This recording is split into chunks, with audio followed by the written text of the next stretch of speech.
Hello. Hopefully y'all can see us. Everyone, please let me know. I'm going to double check on all. Okay, we're good on Twitch, so I can close that. Are we good on the YouTubes? Come on, YouTube, wake up. Wake up. Yeah, great. Okay, we're good. Hello, everyone. Hopefully you're all having a great day. Welcome to another Sunday, another episode of Lorebeards. This one's going to be super exciting. Just a couple of little quick things before we just shoot off to the races. Which is to say that for those who are watching it and really enjoying it and following it very closely, the Tarmacon Brothers series will have another episode coming up on this Wednesday, which will be the Zinch episode. We had some issues come up last week of that. I got super sick, and then we had technical issues and yada yada. So we'll be wrapping that up this week, though Andy had a super fucking cool idea of that we won't actually be wrapping it up with the Zinch brother technically. There's going to be, so to speak, a bonus episode. If Andy, I don't know if you want to elucidate on that for a moment. Yeah, sure. Just as everybody's gathering for the Khorne goodness that we're going to have today. Next Wednesday, we're going to be obviously doing the Zinch brother. And then after that, on the Wednesday after, assuming that, again, we don't have technical issues, get sick, or I don't know, the heavens fall upon us. Next Wednesday after that, we'll be concluding the story of what all four brothers are, wrapping up. And we'll also be taking a good look at all the extra cool, super awesome stuff that people have been building over on the Discord channels. Because there's not just been some really good ideas, some of which we've obviously discussed in the streams, but there's been some really cool art and really cool unit choices and just really cool shit. And I think that for many of you out there who may perhaps just watch YouTube or just listen to this as a podcast, you might be completely unaware of all the cool stuff that's out there. So I think spending a little bit of time having a little look at some of that is going to be well worth our time because some of it's just lovely.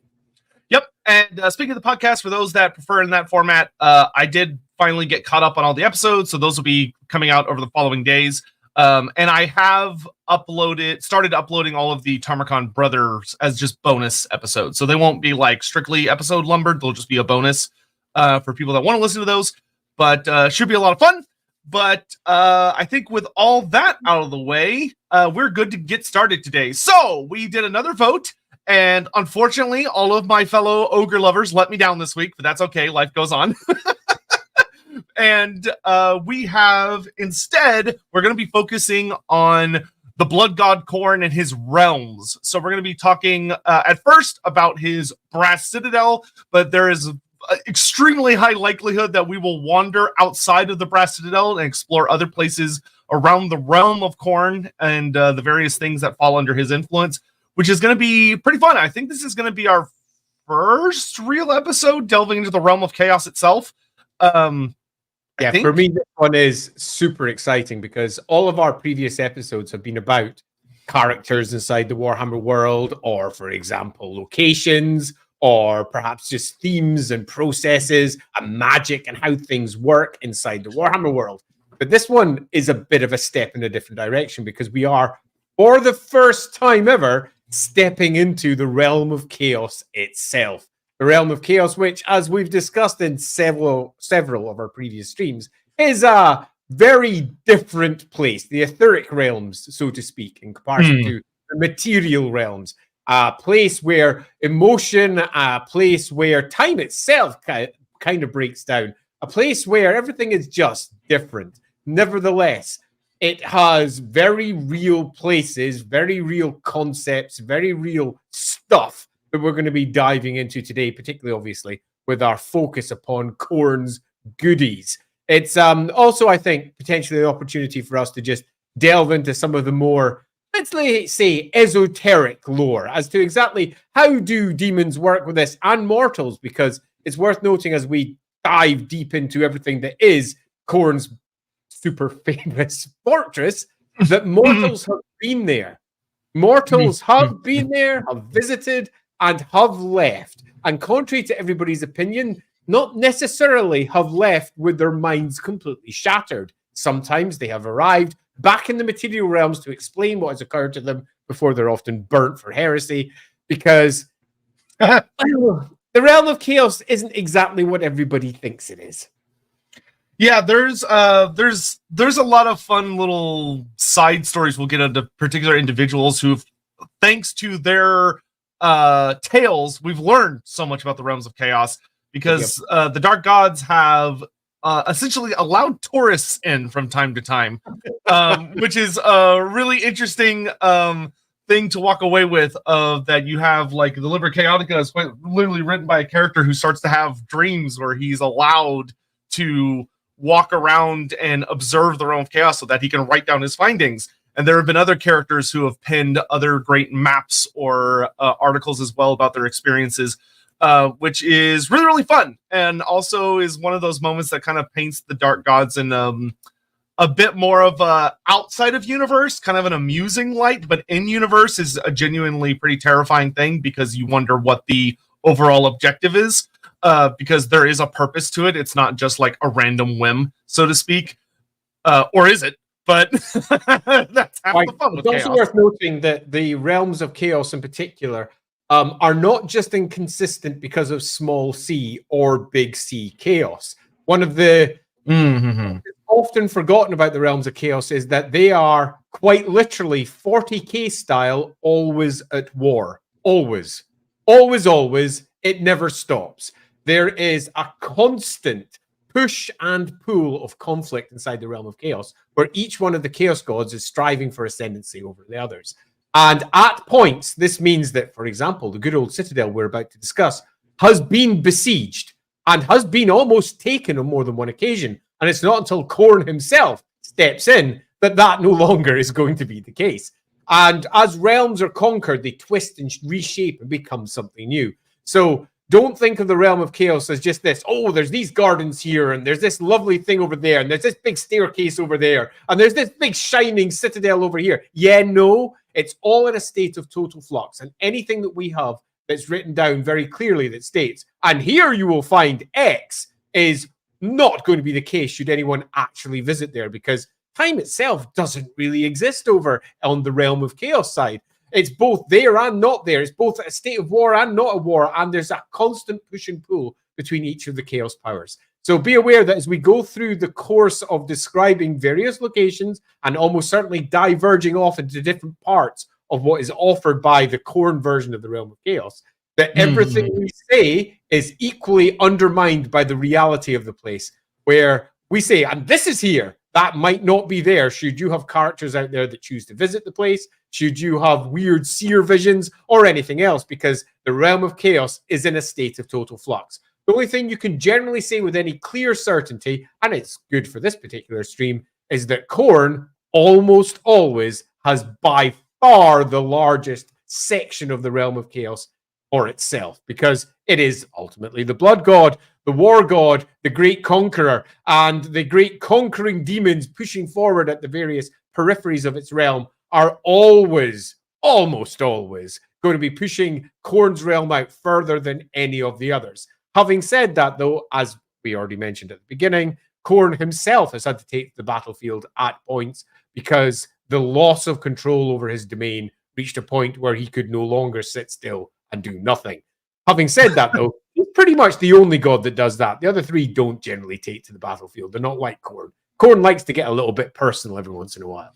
Yep. So before we get any further with that, we're just gonna knock out super chats and stuff right here at the beginning, which just as a reminder for anyone that may be new to the show or needs a fresh reminder, we take these in batches between like various segments. That way they don't interrupt everything we're in the midst of doing. So we're gonna knock out the ones that came in really, really early, and then we're gonna head into discussion. And we're gonna start at the center of Khorne's realm with his grand brass citadel, and we're gonna work our way outwards. And see how far we get. So, Biofoot, the Fishmen allowed this episode 1 to air.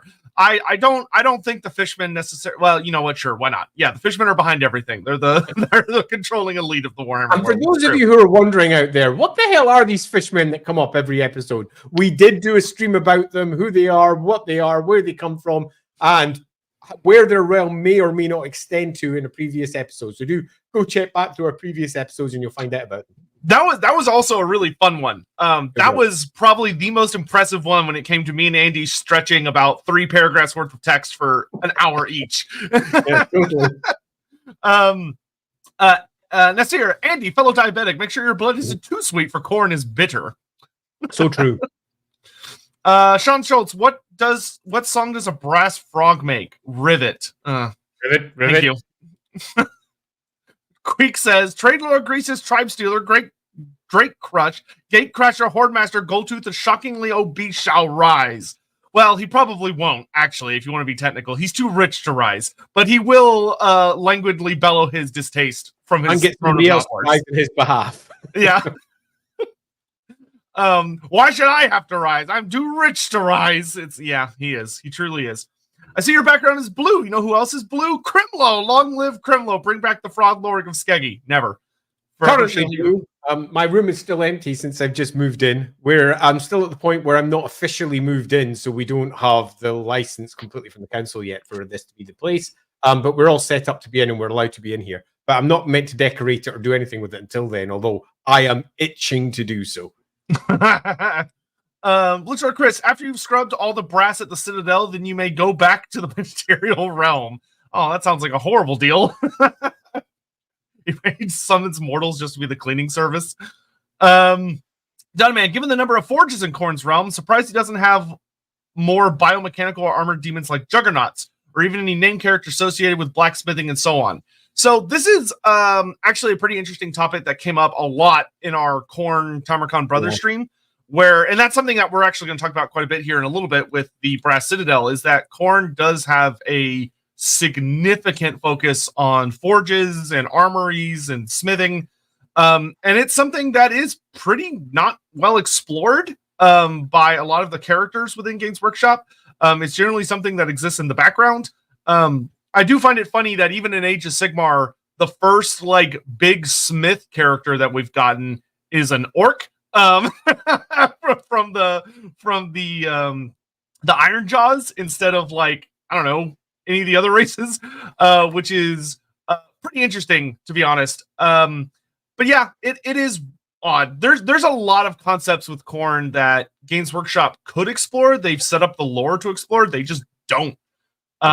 Which is odd when it comes to engineers and smiths and ranged fighters and artillerists and all sorts of other different kinds of warfare. Broadly, just to add on that, as we've discussed in some of the previous episodes, particularly that are close to the Chaos Gods and Khorne, Khorne used to have a very strong association with technology and weapons that are deemed to be linked to technology. So you'll find if you go back to the original Realm of Chaos books, you would find things like las cannons, other 40k objects coming into your Khorne armies. And they had bolt guns. They all, again, chaos versions of them. So all mutated and weird and looking like they came out of a David Lynch movie or some equivalent. But nevertheless, they still had tech. And that's what they had to replace magic. However, as time went by, the desire to keep Warhammer completely discrete from Warhammer 40k and to keep 40k discrete from Warhammer rose. They were attempting to keep each of their IPs nice and clean.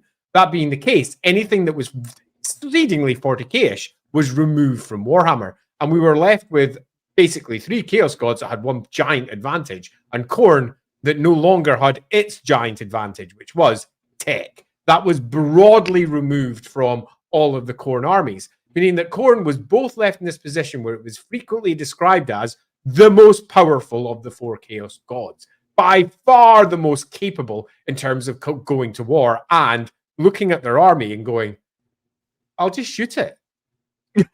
I'll just shoot them. For anyone who's played Warhammer out there, you'll know that Khorne is basically a close combat army. It didn't used to be like that. It used to be both an excellent army at close combat and ranged warfare. It was basically the war army, and it no longer is. Now it's very much the frenzying, angry army. So be aware that originally it was quite different, but all of the trappings of that still exist in the lore. So we have forges, we have weapons, we have great effective tanks being described inside the stories, but when it comes to the battlefields, they are still pretty goddamn basic. Yeah, and it's interesting how there are little snippets that have managed to survive. You know, like the chainsword is a really famous example that has survived. And obviously you have the skull cannons of Khorne and your juggernauts and stuff. But funny enough, Khorne is actually the only faction that I really find the soul grinder to be very appropriate. And it's yeah, I can absolutely see Khorne fielding one of those. Whereas for the other 3 dark gods, you kind of squint to go, I don't know about that, but all right. but this is just one of those interesting things.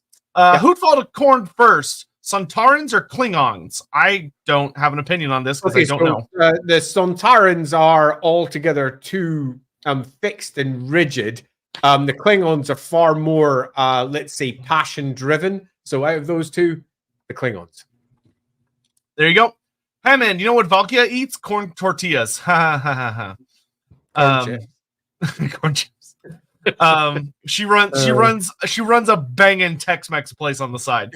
You and Evans, first time catching you guys live, couldn't ask for a better topic. Does the Brass Citadel have some sort of Coliseum or gladiator pit for his favorite champions, bloodletters and bloodthirst, etc.? So the Citadel itself doesn't, but almost the entirety of Khorne's realm kind of is a big Coliseum, which we'll get into in a minute. The blasted plains, which are the area it makes up the majority of Khorne's realm, is quite literally just a giant fuck you battlefield. Where it's also everybody fights. Oh, sorry, pardon me. I thought you were done. It's also worth noting that for all there is not, at least in the descriptions as they currently stand, and you must realize that the Brass Citadel hasn't had a great deal written about it. We're not talking about, say, Altdorf here. But the Brass Citadel is a place where many are brought to prove their worth. And they are possibly even brought forth before Khorne itself. It seems incorrect to call it he, but brought forth before Khorne. And whenever you are proving yourself with Khorne, it's very rarely, trying to build a nice house or, trying to do a bit of knitting. It's generally having a big scrap. So whilst there is no particular Colosseum or gladiatorial pit, you could argue that the entire thing, to a degree, is that anyway. In the same way you can argue that the entire realm is, to a degree, that anyway. Yeah, he does. Khorne very explicitly does have what we could describe as contests where he'll summon forth mortal champions from the material plane to fight in these battles where the vast majority of them lose and die horribly, and then feel Khorne's I don't know if you would call it displeasure, but not his affection, while those who succeed will either be risen up as a demon prince, or if you're poor Arbal, you just get to sit around going, I can't even lose here. What a shame. This is boring. John Jacob Jingleheimer Schmidt, Heimer Schmidt. Thank you. I don't know what inspired you to do that, but all right. I feel like that just popped into your head and you just decided to put it on there. When is the first co-op Total War campaign with Andy and Sotek? I don't know. Soon, I suppose, because I'm in my room and my internet, as we can see from this stream, appears to be working. So soonish, I suppose. I'm going to be trying my first forays online from this PC in about the next week or two. I'm going to probably start off with just some simple mapping, just to check that everything runs nice and smoothly, beyond just running through things through StreamYard, but trying some other bits. I'm assuming that it does. Yeah, sure. Yep. So stay tuned. Darius Rhodes, do greater demons and demon princes have corporeal avatars that are weaker in the mortal realm, like gods like Orion or Darkseid or the new gods from DC? No.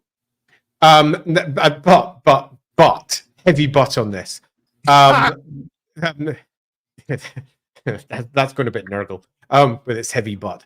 But a heavy butt on that. The greater demons and the demon princes, when they manifest in the material plane, they are not the same as what they are when they're in the realm of chaos. You could argue this is one of the reasons why they are so desperate to destroy the material realm. That would, I think, be relatively weak, but you could certainly argue that.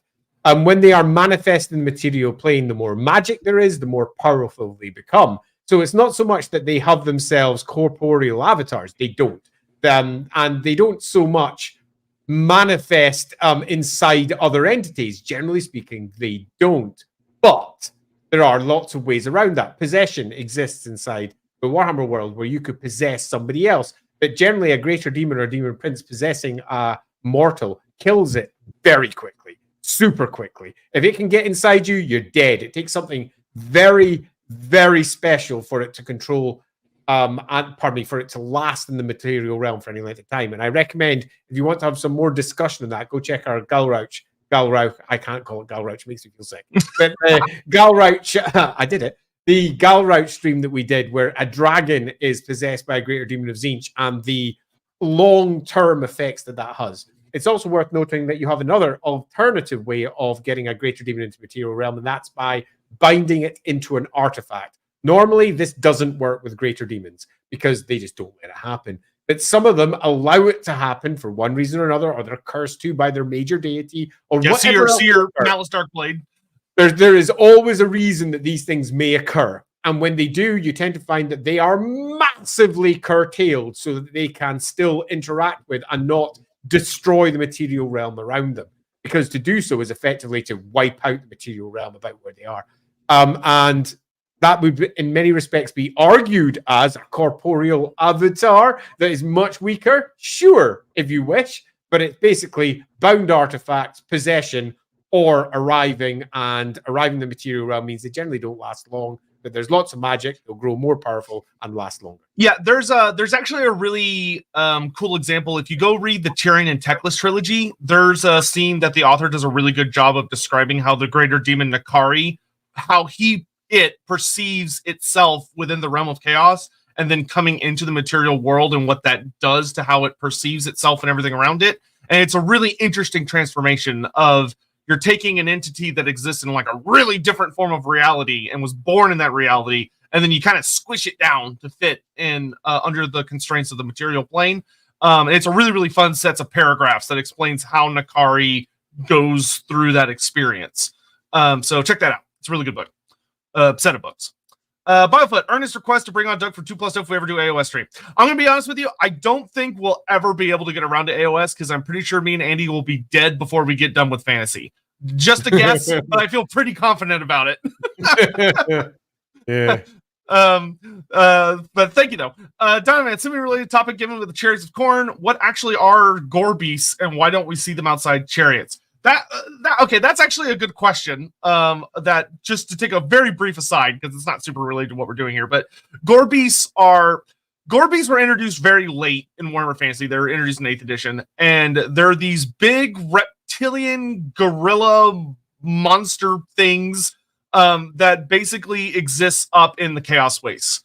One thing that I know we've talked about this on some prior streams, and I know Andy went into a big thing about it, but to reiterate very heavily, the Chaos Wastes are not a wasteland in the sense that they're dead and there's nothing there. It's actually super the opposite. The Chaos Wastes are often boundless with life, but the life that's there is really extreme and really crazy. And that's where you get like your toad dragons and your gore beasts, where you have these really spooky creatures that, because they live so close to the northern gate, they have gone through a pretty significant amount of change.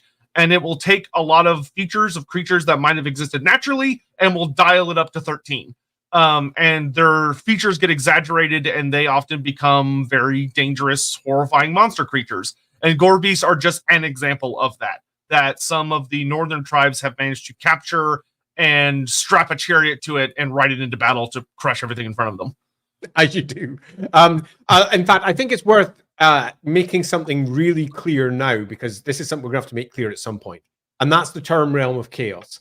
Because it's a term that's used for more than one thing in the Warhammer universe. And people sometimes get confused. And that includes the writers. So I think taking a little bit of a moment to clarify what the Realm of Chaos is worth doing. So the Realm of Chaos is the realm that lies beyond our realm. Our realm, like we live in the Warhammer world, that lives beyond the material realm. That would be better. So you've got the material realm, and you have a parallel dimension, the Realm of Chaos. And the Realm of Chaos, well, actually isn't all of that realm. It's just a part of it. It is quite literally the realm of chaos within it. The Aether, which is infinite in size and infinite in scope, limited only by imagination and by emotion. The Aether includes all the other gods, other spiritual entities, things that aren't chaos, but are etheric. In the 40k realm, the equivalent realm of chaos is effectively just chaos. But in Warhammer, it absolutely and expressly is not at all in any way, shape, or form. The realm of chaos is very much where the chaos gods reside. It is sometimes referred to in some books as the realms of chaos, because we have more than one chaos god, obviously. We have more than 4, in fact. The 4 are just the great 4 most powerful of them. But there are many, many, many more chaos gods than just those 4, in Warhammer anyway.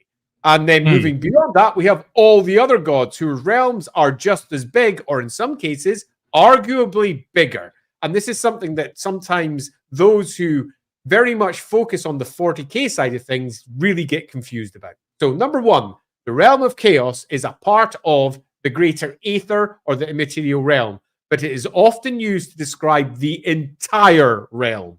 So be aware of that. That's number one. But there's a third definition as well. And you'll find this definition on multiple maps and used in games where they will point northwards and say, to the realm of chaos. Now, some writers have described that as being nothing more than pointing towards the gate, where you can then effectively move from the material realm into the realm of chaos. That's not what those maps are saying. They are referring to the chaos wastes as the realm of chaos. And this is something that many writers have done and got confused by, particularly when they move into, say, a book like the Demons of Chaos books, where there's 7th edition, there's 8th edition, there's an earlier one. So you've got all your demons, and they all come from the realm of chaos. And then they look at the map of the realm of chaos, and they think that's a map of the chaos wastes. And multiple writers have made that mistake. They're usually corrected, but not always. So be aware we have 3 different definitions for the realm of chaos. Number 1 is the aether part where the chaos gods live.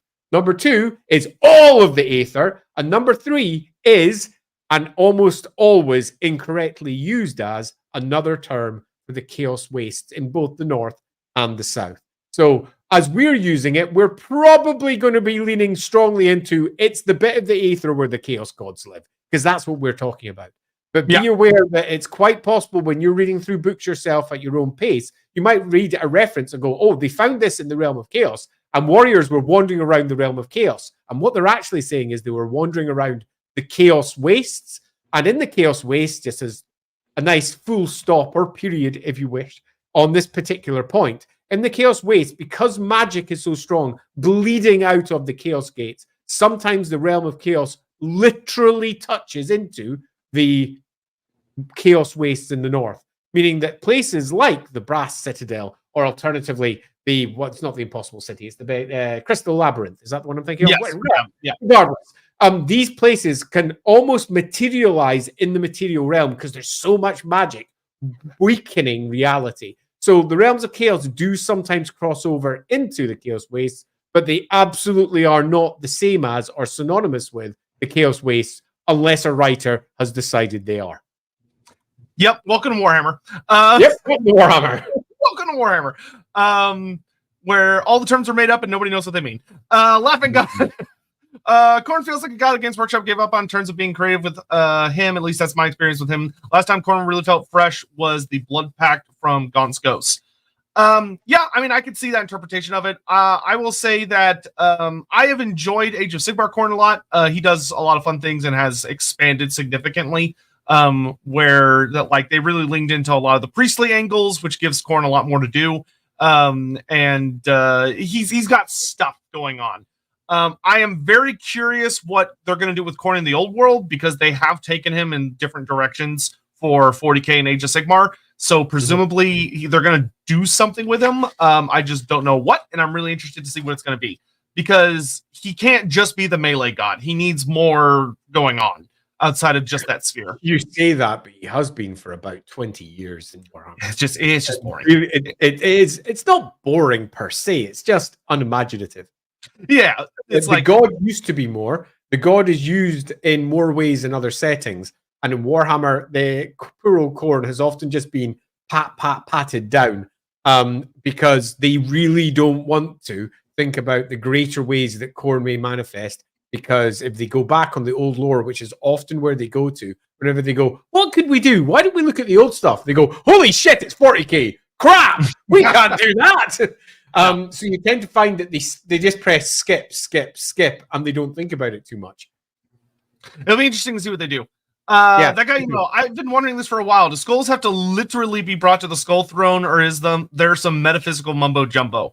I would say yes. Would be the answer. Unfortunately, it depends. It depends on a lot of factors, but unfortunately, the answer is yes, because it depends. Sometimes. Do they have to be literally brought there? I would argue that if anyone was literally taking a skull there, it would be because they were of such extraordinary importance that the skull itself was from an entity where its soul, which is the skull, is a component of the material realm's soul. There is quite a lot about exactly what comprises your soul, but your material components are a part of your soul. And just small skulls, they could very easily be slain and then bubble up into the great carpet of skulls that lies not just in the Brass Citadel, but everywhere else around the good old realm of Khorne itself. And they will just bubble up. And I can imagine in some places that skulls are literally bubbling up as wars are going on and bursting to the surface, almost like fountains of skulls and new bones arriving. Having said that, though, the big ones, if you take, say, for example, a big old dragon, that skull is effectively soul stuff. And that stuff is in the material realm. The only way to get it over there will be to literally take it there. So in some cases, I would say yes, because it has to. And in other cases, the metaphysical mumbo jumbo, so to speak, will be more than enough. Slaying in the name of Khorne, killing that individual, and the etheric reflection of that from the soul will pop up over in the realm of Khorne. You are now a slave to arguably Khorne for the rest of your eternal existence. That's probably not going to be a good thing. Yeah, and as we are talking about the Brass Citadel in particular, there are a number of characters associated with it whose whole gimmick is that they go out and grab skulls and bring them back. But we will talk about those in a little bit. Is that why Manfred is always screaming that Gash was weak? Was he actually trying to help his grandpa? Have we been wrongfully hating on him? Shame on us. I don't think he means it as a term of endearment and warning, Hammond. I don't think he does. Magladroth, are bloodletters the souls of deceased mortal champions, or are they just creations of Khorne like other demons? So this, unfortunately, this kind of falls into another yes. Of that, the Dark Gods do have the ability to turn mortal souls into demons. It has been demonstrated through like power. Nurgle does it really often through Nurgle's Rot, turning people into plague bearers. I would say the vast majority of demons that you're going to encounter are purely like little fragments, probably of the god broken off, but are all of them? Probably not. It depends. So there are as many answers to this as there are writers who try to tackle it. And every writer who's tackled it has generally taken their own direction. But if you want an overarching metaphysical look at this, the answer is yes, yes, yes, and yes. Because some people might say, oh, it's just shards of Khorne. Where does Khorne come from? And Khorne is nothing more than all the souls that are close to and dragged into the great, if you wish, maelstrom that is Khorne. If you want to view the realm of chaos as great maelstroms that each god represents. If you want to view it a bit more materially, as in you can imagine it and see it as it is what it is, everything that has been dedicated to Khorne that becomes a part of Khorne is a bit of Khorne, and that is what becomes the demons. So the answer is sure, yes, it's both. And they are not antithetical to each other. They actually work in sympathy with each other. So it's a bigger picture, and you could tell a story that is almost all of the variations or permutations of how this could manifest. A soul that is slain with Khorne's name on the lips of the champion. That soul's fragments go flying off, dedicated to Khorne now, and they are now one of the lost and the damned in the service of the blood god forever. Or a different way of doing that is that soul fragment, as it goes over there, just joins the great swirl that is Khorne and becomes at some point the fragmented parts of the first new birth of a new bloodletter. There are lots of different stories you can make here, and none of them, I think, should be categorically pinned down as the only way of doing it, because that lessens the background. The realm of chaos is supposed to be completely alien, something you can't understand, and any attempt to understand it and to pin it down is ultimately going to fail. Gods are always better with copious amounts of wiggle room. And not just the chaos gods, just gods in general. Anything ether. And I'll note that in like the last Demons of Chaos book, the writer did a good job of saying that the bloodletters are believed to be mortal followers that served Khorne and then they died and stuff. So the answer is sure, all of the above. Ricky Chapman, at the current rate of skulls added to Khorne's throne, do you think Khorne will eventually not be able to get down from it? As hilarious as that would be, luckily for him, he is a god and etheric entity, so he doesn't have to worry too much about it. But it would be really funny if there was a story of him getting stuck up there and yelling at someone to get a brass ladder because he can't get down. Yeah, as we'll get on to the internal description of the Great Citadel. It has space. Yeah. So, with that, I'm going to put a pause on these just because we're 30 minutes in and we technically haven't really even gotten started. So we're going to get started and then we'll come back to the rest of those after that. So the brass is just so.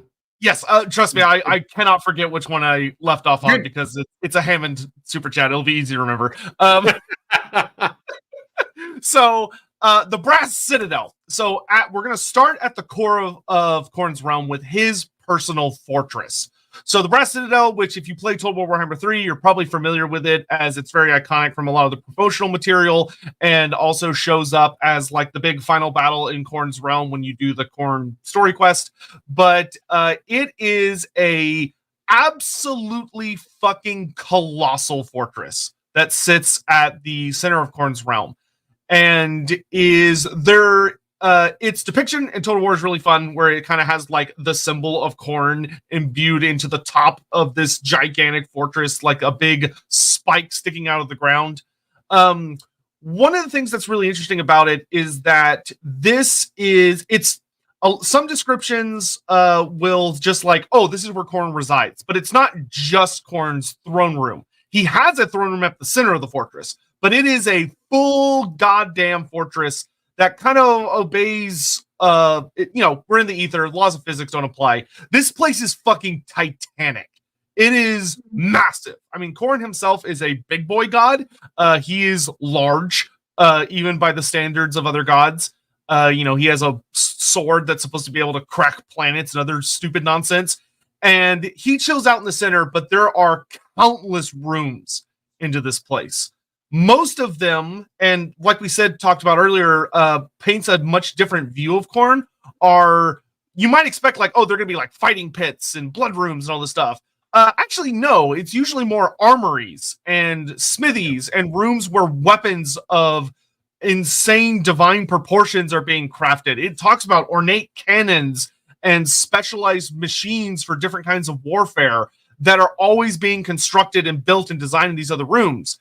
And to further go on to that, one of the things that I find really interesting is that in the 8th edition book, especially, it calls out that in Khorne's throne room, there are three major features, but the one I'm going to talk about now is that obviously you have the Mound of Skulls, which we'll talk about in a little bit, but he has an anvil.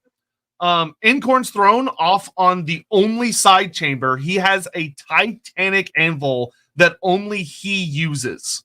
No one else is allowed to use it. And he doesn't use it very often, but it is said to essentially only exist for if Khorne is going to gift someone something incredibly powerful. Probably a good example being the likes of Destroyer, which is the blade wielded by Arbal the Undefeated, of which they're said to be it's the only one of its kind in existence, and it is only given to the greatest champion that Khorne favors at that time. Arbal being the individual who's held on it for the last several thousand years. But it's a blade that comes with the curse of that if you ever lose while wielding it, really bad things are going to happen to you, and your death is, you're going to hope for death after it's done with you and racking you with change. But what's fascinating to me is that Khorne himself is a smith, which is not often super talked about. Is just kind of it's literally just a throwaway line in the discussion of the Brass Citadel. Is this huge implication that he's a smithing god, which a lot of people don't associate with him, which I find super interesting. The other major facet of his throne room that's worth talking about for a moment is that Khorne is surrounded by 8 pillars.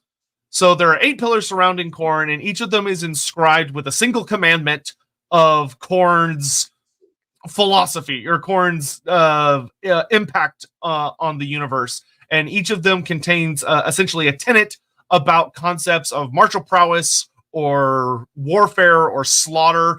And he sits at the core of it almost like almost like I'm trying to think of the best words to describe it, but he sits at the center of this 8-pointed star, essentially, which is really interesting to think about, considering that we usually tend to associate that concept very much with Chaos Undivided, but it tends to very much be Khorne's domain instead, which is an interesting choice from writers at that point, because man, does it make things confusing at times.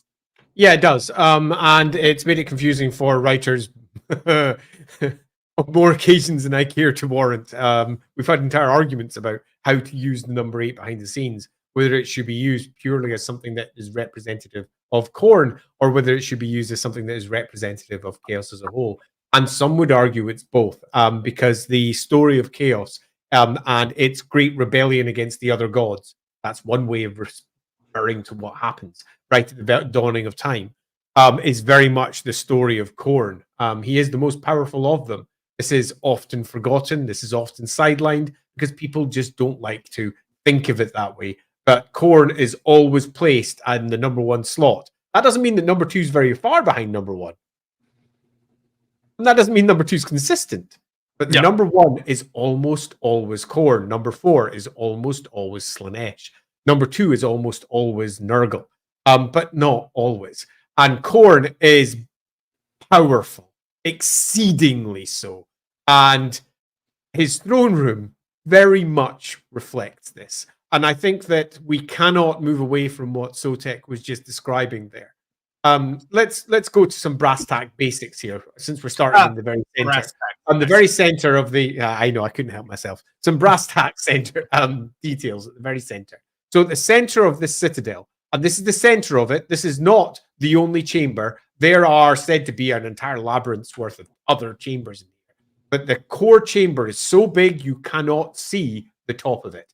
And the citadel itself extends significantly beyond the top of this particular chamber.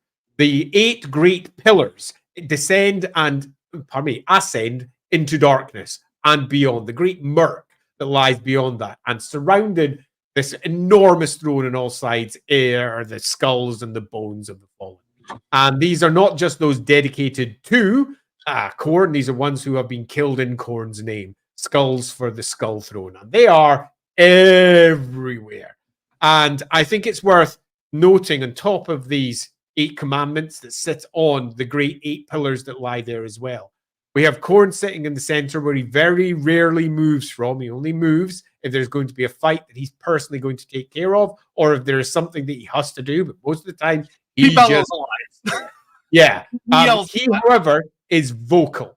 And Khorne, as he sits up there, is noted for having actual details that are his. Some of the other gods are sometimes detailed in very different ways, but Khorne is almost universally detailed as having dog features, great hound-like features, and his face is a mess of scars and broken up bits and massive teeth.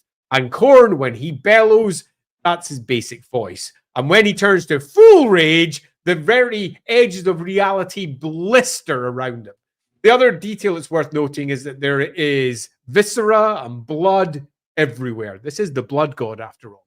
And this is not a nice, clean, tidy place. This is a classic example of what most games, when they play computer games here, when they go, I wonder what it looks like if we ever go onto the other side. I know, it's all bony and bloody and horrible. Yeah, if you play any of the Diablo games. Yeah. Yeah, that's pretty much Khorne's realm. And at the heart of this great vaulted ceiling room is Khorne himself, who surrounds himself in the blood and the viscera. But he's not alone in there. But as I was going to say, I do think it's worth seriously repeating that Khorne is not just a warrior. And I know Sotek's already said it, but I think it is worth strongly repeating. Khorne forges. He doesn't do it often, but he is a master of all aspects of war. And that's not just frenzying rage, which he very much embodies. It's also tactical capability, strategic capability, and the ability to actually put together the weaponries of war. And he himself has done the lot. he commands generally the forces of chaos. It's been mentioned more than one time that Khorne is the one that, when it comes to coming to war, is the one that leads the others, because he knows more about it than anyone else, in the same way that Tzeentch handles the magic, because he knows more about it than anyone else. That's his realm. Khorne's realm is war, and he is not a ravening, rabid dog. That is how he is perceived, and that's how many of his followers go, because Khorne's power, his great rage, is overwhelming. Yeah. It's overwhelming, but that doesn't mean there is not an extraordinary intellect that lies behind it. And whilst, yes, many of his demons are nothing more than a tide of blood that spills forward with iron flesh and terrible weapons, that in no way means that they are moving mindlessly. They are not. They are moving with purpose, they're moving with structure, and a lot of Khorne's rage lies in when it does go wrong. When Khorne has to take to the battlefield himself, it's gone wrong. Yeah, he's one of the things, servants who do this for him. Yeah, one of the things that's really interesting is that, like Andy said, his servants are also more diverse than we get to see on the battlefields as well. I misspoke earlier of that. He does have genuine furnace demons. That's what they're called. They're the furnace demons that operate his anvil when he himself is not at it, and are constantly producing new weapons and armor for his champions to take into battle. So he has all these demons who warfare is not their purpose. They prepare for war as opposed to fighting it, which is something a lot of people would not expect Khorne to have. But like Andy said, the other thing about the Brass Citadel that is really important is that it's a citadel because of defense. It has been laid siege to multiple times. Despite the fact that Khorne is the big badass, like Andy said, the tide between the Dark Gods, the great game, is ever shifting. And there have been times where the other powers have managed to lay siege, and he has to actually get up and go out there, not only by himself, but with an honor guard of bloodthirsters that are all armed to the teeth. And he kicks ass and takes names pretty much every single time. Now, what's interesting is that he is the only one, like Andy said earlier, the Dark Gods, that does this. He's the only one to get personally involved. It notes that the other three don't want to take the risk or are otherwise preoccupied to the point where they just can't be bothered, which allows Khorne to often be the overall greatest power, because if he decides to get involved, there's nothing that can stop him. Though it does provide vulnerabilities. There is, of course, the rather humorous incident of when Khorne did march out of his fortress, only for the Changeling to sneak into the Brass Citadel, and he sealed the door shut from the inside. So Khorne had to lay siege to his own citadel to smash the doors down to get back inside, which is hilarious. Just as a fun aside. Some other notes about it is that, as far as its defenses go, the Brass Citadel is surrounded by a moat of boiling blood. That's meant so that ground forces cannot get across it. It has a drawbridge that is meant to protect it from assault. It has ramparts that are guarded by legions of demons. And up here, the rarely famous Bloodletter character, Skulltaker, or Uzul, which is very confusing because there's a number of demons named Uzul, and there's also a number of demons named Skulltaker, just for funsies. But the famous Skulltaker, the actual special character, is well noted for he takes skulls of people that he has tracked down and killed in Khorne's name and impales their skulls along the spikes jutting out from like the parapets and the overhangings of the citadel as a warning to those who would attack it. There are gargoyles that have molten metal for blood that patrol and guard the citadel, that can move in the case of needing to defend it, and can vomit their molten blood at enemies. It's a genuine fortress with all of the defenses that you could imagine and then some, which also opens the really fun imaginings of what kind of battles have taken place here.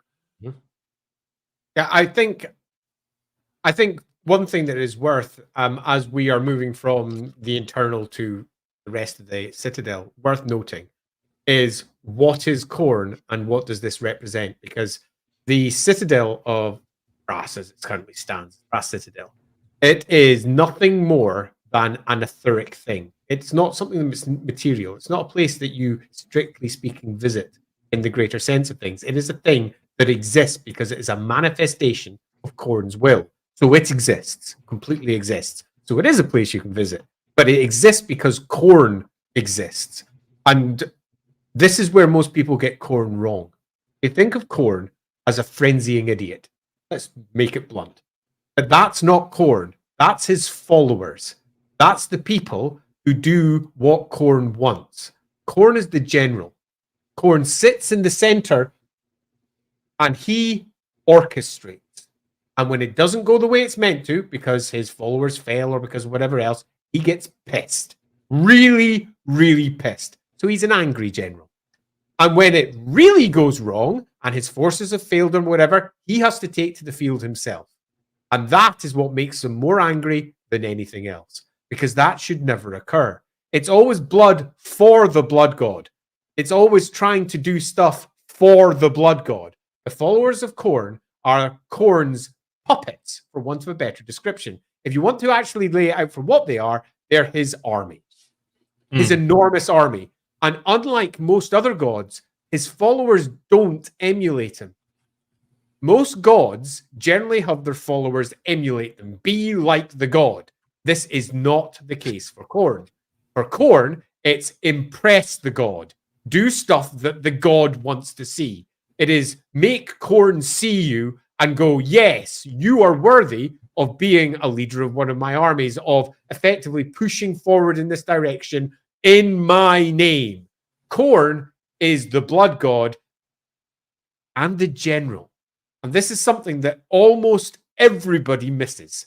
They generally think of him as the ravening, snarling beast that, for reasons unknown to anyone, just sits there snarling away on a throne for no obvious, unanswerable, or understandable reason at all. Because he's just sitting there, oh my God, what the hell is he doing?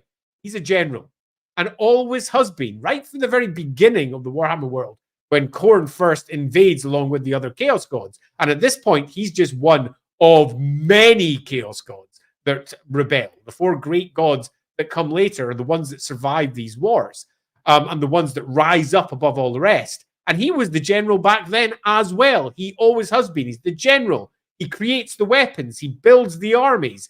He is ultimately the perfect soldier's god, but he has lost it because he's a chaos god. The chaos gods, as we know, are freaking mental. He has completely lost it. And his followers have, if anything, taken the madness far, far further than that. So it's a nice way to try and view Khorne beyond the simple, he is the god of frenzying, blood-crazed idiots. He is exactly that. But that doesn't mean that that's what Khorne is. He is a much more complicated character who has not just intellect, but is actually doing something. He doesn't just sit on the throne. He's playing the great game. Yeah. He is the most powerful in the great game. And this is the thing that really most people don't get. He beat Tzeentch all the time. If Tzeentch was the great manipulator, the great cunning one who always won, he would be the most powerful of the gods. He very much isn't. Khorne is. So take all of that into account as we move out from the core of our Citadel into what lies beyond, because the Citadel is basically one enormous barracks filled with all of his soldiers. And most of those soldiers are, because we're in the Aether, demons. Pretty much all of them are demons of all kinds of stripes, and not just simply bloodletters or greater demons and the demons that we're aware of from the army list. Because even inside the Demons of Chaos army list, they've got other demons described, like ones who are working forges. And ones the Demons of Chaos are a tiny fraction. Tiny part. There's loads of demons here, many of which are truly enormous, some of which have never left the Citadel, some of which are beyond potent, but only in the Aether. And we have ourselves entire phalanxes of greater demons, those that sit by Khorne's side. Great bloodletters and great, good old hounds as well, all over the place. Some of which are named, some of which are truly, truly awful. Yeah, and that's probably the last thing we'll visit before we move on from the Citadel itself is the kennels of that. Khorne really likes his dogs. He's a big dog dad as far as the Dark Gods go. Where one of the notable things is that in most of the Khorne's realm, you'll find a lot of the nightmarish creatures wandering about or being created. Like juggernauts are a fascinating instance of they are simultaneously constructs, but also living entities. They're not robots, like they're full on part demon, part machine. So aspects of them are forged, which is a fascinating process that is mind bending to really consider about like the metaphysics of it, even from an etheric perspective. But the really interesting thing is that within the Brass Citadel itself, uniquely within the Brass Citadel, is the wandering realm of the Flesh Hounds, where the hounds patrol openly around the Skull Throne because they are Khorne's favored. They are his favorite pets. And some have risen into especially high esteem. There is the unnamed, but the Hound of Khorne that Arbal the Undefeated rides into battle, who is huge, even by Fleshhound standards. That dog is fucking gigantic, and is known to be one of Khorne's favorites, likely due to just its sheer goddamn size. The thing's more like a manticore-sized Fleshhound instead of the typical size. But then there's, of course, good old Karanak, who is very befitting to bring up, as he'll be coming to Total War in 2 days, which is really exciting. But Karanak is the named and current favorite of Khorne's hounds, who is always patrolling around his throne until Khorne gets so miffed at somebody that he sends Karanak to deal with them. Because Karanak very uniquely represents a unique concept for Khorne, which each of the characters kind of do. Karanak is the personification of vengeance. He's the Hound of Vengeance. And his goal is to track down Query. Usually it's people that have insulted Khorne in some fashion, either wizards who are grossly abusing their abilities, or people who talk shit about Khorne, or have in some way betrayed one of the tenets that he expects his followers to exist within. And Karanak hunts them down. And we'll talk a little bit more about him in a little bit, though we're going to focus more on the play, so we're not going to focus too much on Karanak. But one of the things that's really interesting about Karanak in this case is that where most demons, like Skulltaker, for instance, will go out, claim a skull, and come back, and that's it. Karanak brings everything back. Because if you've pissed off Khorne enough that he sends Karanak after you, there is nothing that will be allowed to be left of you in the mortal realms. He is going to bring all of you straight to Khorne's feet so that you get the god's personal attention. And he will take your skull, and then he gives everything else to Karanak to enjoy. And that includes your soul. Like, you don't get to just... Yeah, you don't get to die and get away from the likes of Karanak. There is no escape. That's what makes him so fucking terrifying. Is that no matter where you go, how you flee, even death cannot be an escape. Though it's implied there are some people that have managed to escape him, which is wild, but they're few and far between. I think there's also, since we're moving on to the hounds, it's worth discussing the metaphysical thinking behind this. Khorne is not the god of wolves. Khorne is not the god of wild animals. Khorne is a god of tamed dogs. Yeah, and trained dogs. This is a significant step in understanding who Khorne is. Khorne, for all, again, as I say, he is perceived as this wild, rabid, angry god, of which he is.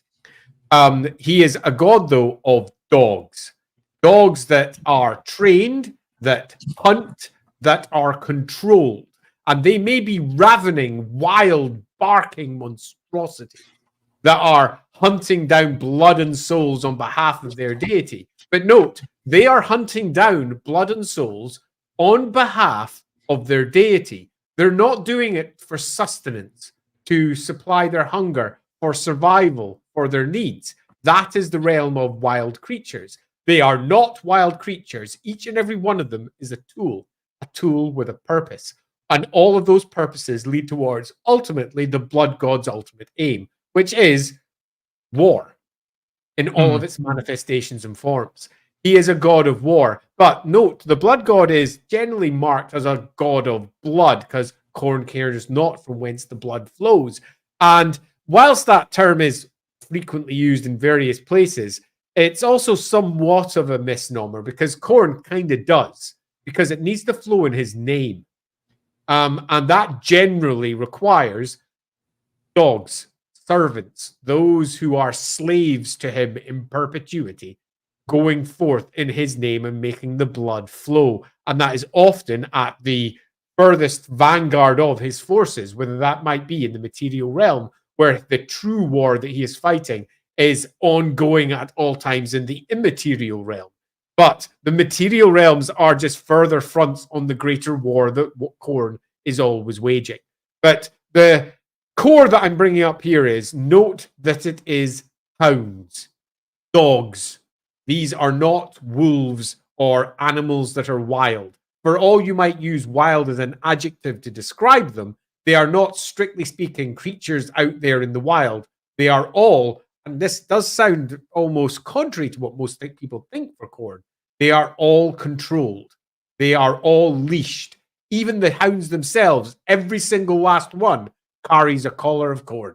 They are all collared. They are all tamed. They are all trained. They are all have purpose. So the wild, rampaging view of Khorne is accurate, but is only a small part of a far, far, far bigger picture. Because Khorne ultimately is the ultimate leasher, the one who slaps out and leashes the followers to enact his will. So, yeah, that's worth having a look at as we move on to the hound side of things. Yeah, I agree. And unless you have anything else to add for the Brass Citadel itself, I think we can kind of turn the page on that and get caught up with some super chat stuff and then start working our way outward. Not really. The only thing I'll add from this section, because we're probably going to move on from Khorne himself, and it's worth noting that Khorne, in the later examples of him, is described in a way that reinforces other army lists in a way that most writers who are involved with it haven't realized, but does. So I think it's worth quickly alighting on this. And that's that Khorne's described as having 8 mighty rings. That's the rings. Okay. One of which includes a big, huge skull rune. If you don't know the rune of Khorne, that big cross with the dash, dash, dash, dash across the bottom is meant to look like a stylized skull. A big cross showing the 2 eyes to either side and the nose underneath, and then the lines underneath that are the teeth of the skull. It's quite simply a skull symbol. One of the rings shows that, but the other rings bear the symbols and heads of dead gods that Khorne has slain. And this is important to note. Now, some of these may be chaos gods, but they almost certainly aren't, because we know that the gods at the beginning of time went to war in various stories. And this is proof in the 8th edition army list that Khorne was part of this killing gods. And almost certainly, if you want the clearest examples of what to look for those, go check our Cain stream, where we were discussing Cain and the Great War of the Gods, the war in heavens that took place. Khorne was almost certainly a part of this. In fact, he was probably the instigator of it all. And he bears, to this day, the trophies of his successes on his hands. Yeah, and that at least 7 gods. Skulls he's claimed for himself, which is wild. Would not surprise me if Azurin himself sits there, or perhaps one of the rings is cracked, because Azurin, as we know, resurrects like a phoenix. And that would, I think, make a great deal. If I was going to be rewriting it, I almost certainly would add that one of the rings is broken and Khorne is fucking pissed. Oh, that would be... That's just beautiful. Be really good.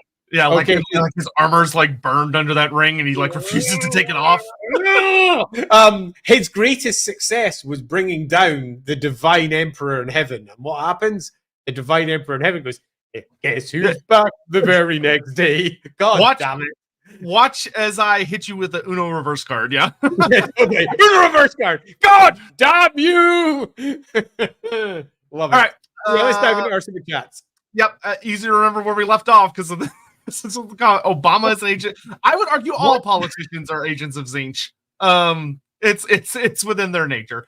Hammond, what would happen if a god or gods believe that a person like Nagash is a god? Will that person be deified faster/stronger than deification by belief? That's a way super complicated question that is really hard to answer. I can answer that super easily. Gods are not rational in the way that we are. They don't think things because they think things through in the way we do. They think in absolutes and certainties because they are the pinnacle of certain aspects of life and emotion. So when a god thinks that something else is a god, it is a god. So if this occurred and someone went, oh, Nagash is a god. If a person thinks that, it's just, hypothetical discussion. If a god says it, I misread because it's loosely speaking true. Yeah, I misread the comment. Yes, I would 100% agree with Andy on that. And there are, I would say that this would lean really well into supporting the whole myth of Ulrich crowning Sigmar and, that deifying him and making him a member of the Pantheon, of the idea that he is acknowledged by the other gods of the Empire to being a god, which then maybe made him a god. That's one view you could take of it, and there is some stuff to explore there. Yeah, there totally is. And there are so many different ways that those stories could be described. And it could be nothing more than Sigmar becoming a demon prince of Ulrich, for want of a better description. Because that's basically what demon princes are. They are mortals who are elevated to sit beside a god. And that's basically what Sigmar does. So there's lots of ways we can reinterpret and reimagine the stories that we already have, which means that when you're playing your own games, you can spin it any way you want for your game. Yep. Just don't say that with near a witch hunter. Just don't. Also, one last point that I do think is worth mentioning on the previous question, that is that gods frequently lie. There's a big difference between a god stating something that's true and a god lying. Tzeentch, for example, is basically everything it says is a lie, including perhaps that it's not the most powerful. Yeah, gods are deceitful as fuck. They're an interesting bunch. So what would happen to a child born with an affinity to the ether in Society of Khorne Worshippers? So this is actually addressed in several different sources.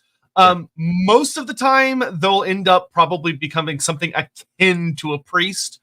Someone that is like a demon speaker, can have visions, is capable of summoning demons, understands the rites. They often will have really, really important roles to play within that Khornate culture. Just because you have an affinity with the ether does not mean you're going to be a wizard. Being a wizard or a witch often takes a form of training or embracing a certain lifestyle. It's pretty rare that you'll encounter an individual that's just like accidentally spitting out spells. There's often something that it acts as kind of a trigger event, but if you're in a culture that is actively, shall we say, drawing the attention of etheric entities, they are going to be those guides. Yeah. Okay, so let's go another little metaphysical thing. Why does Khorne hate magic so much? What the fuck's going on here? Isn't Khorne a magical thing? Yes. But no, because magic is not aether. Aether is aether stuff that sits over there in the realm of chaos. In the material world, you can take etheric stuff and you can change the very nature of that material world by reshaping it into something new by using magic. Magic changes the material world into something new. Khorne does not do that. Khorne forges.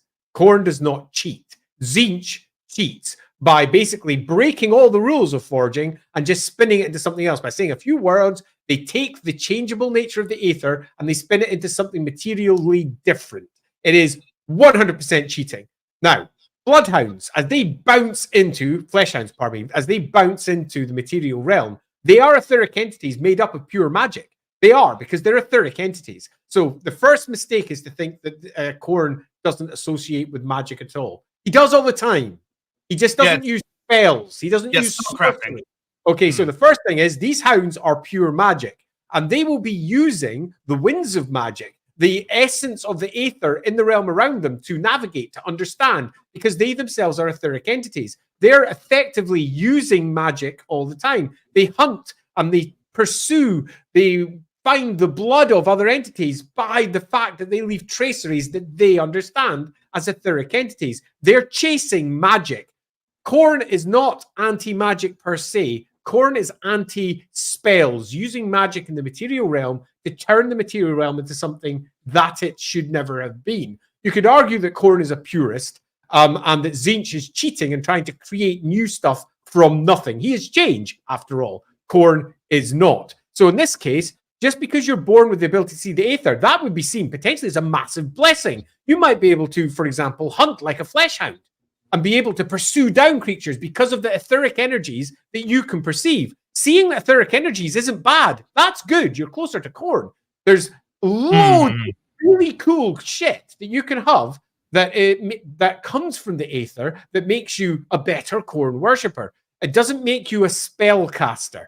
That's the big difference. Being able to interact with the Aether, being able to observe it, see it, use it, makes you potentially a very powerful priest or worshipper or perhaps servant of Khorne, but in no way does it make you ostracized. So as long as you're not casting spells and you're using what's there for within the rules of Khorne, you are 100% going to be elevated. So what would happen? They're almost certainly going to be elevated, assuming that they have the power to basically hold their own, because as we all know, you have to be pretty fucking hard to live in the realm of Khorne.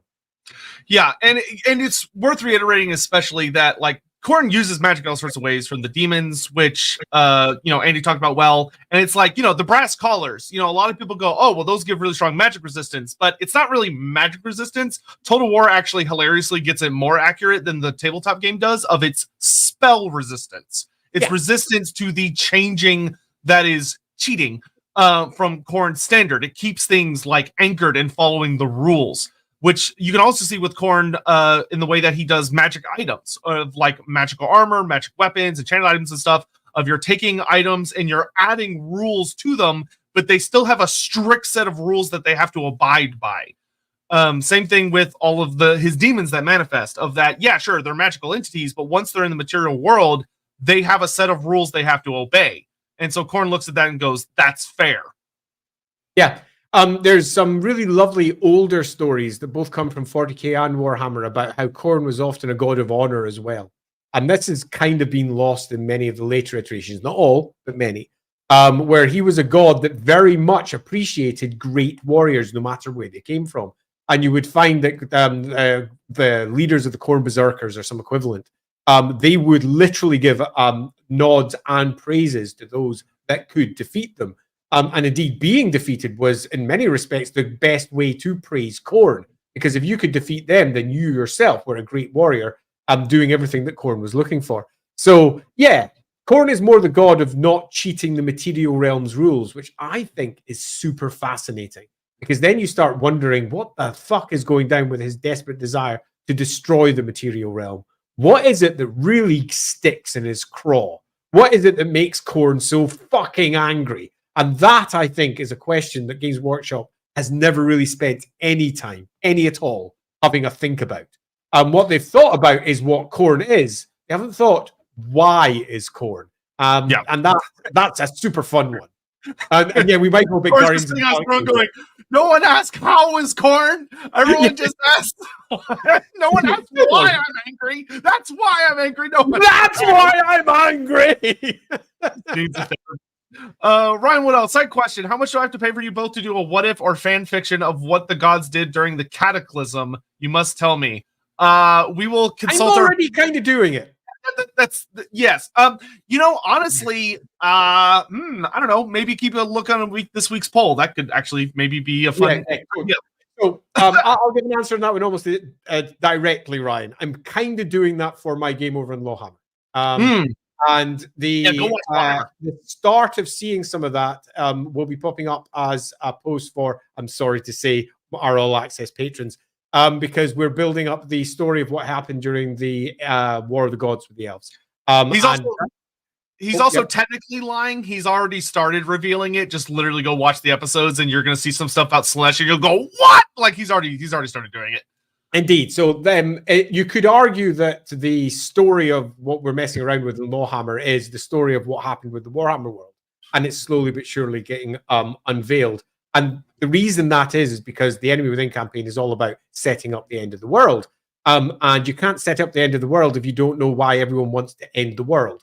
So why, the question of Khorne that we had just a moment ago, why is at the very heart of what our campaign's doing. So I am going to be doing this slowly but surely. But on top of that, Sotek and I are also going to be discussing it out in a variety of different ways over the course of the upcoming months. Yeah. Just months, sure. Dynamite, Carpenter Skulls makes you think of Khorne's realm like a sort of Terminator movie when the robot tank drives over a pile of skulls. Yeah, exactly. Like it would. Yeah, his realm. Many parts of it are just littered with bones. Because that's what he does. That is his thing. So you are very correct. Man, yes. Morton Crescent, I like the visual of skulls bubbling up and then flowing downhill for river skulls. Yeah, Khorne's throne, it's incalculable, the amount of bones that are surrounding it. And it's much more realistic of the idea is that instead of him being like so high up there you can't see him anymore, it's much more realistic that skulls are constantly like being so like popping up underneath and then flowing outwards eternally. And then like, into his practically infinite space of a throne room. Yeah, you've got to realize that this is an etheric place. This is not a material place. So the normal rules of tall, width, whatever don't really apply.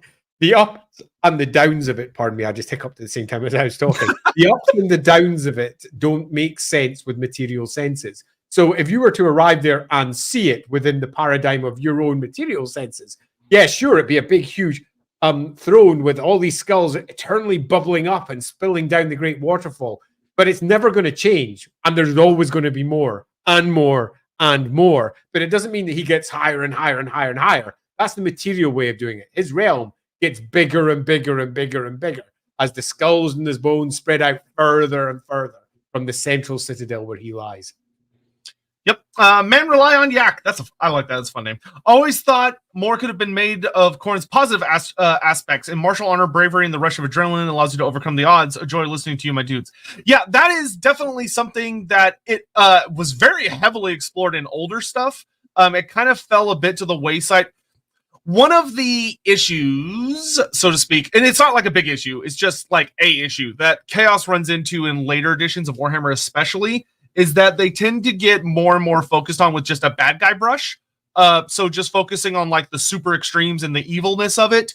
Whereas you need to understand that the whole aspect of the Dark Gods and the reason they have so many followers and they're so powerful is because they're all seductive in various ways. There are good things about them under certain contexts.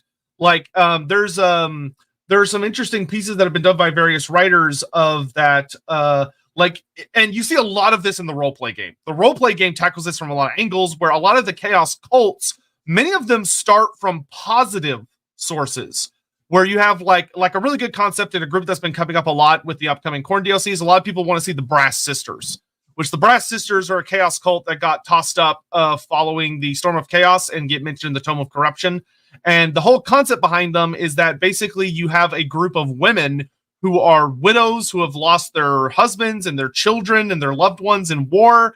And they initially band together to fight back against the little off leavings of Archaon's horde that are still scattered around Midland and go to take the fight to them to get revenge for the people they love that have fallen and to make sure it doesn't happen to anyone else.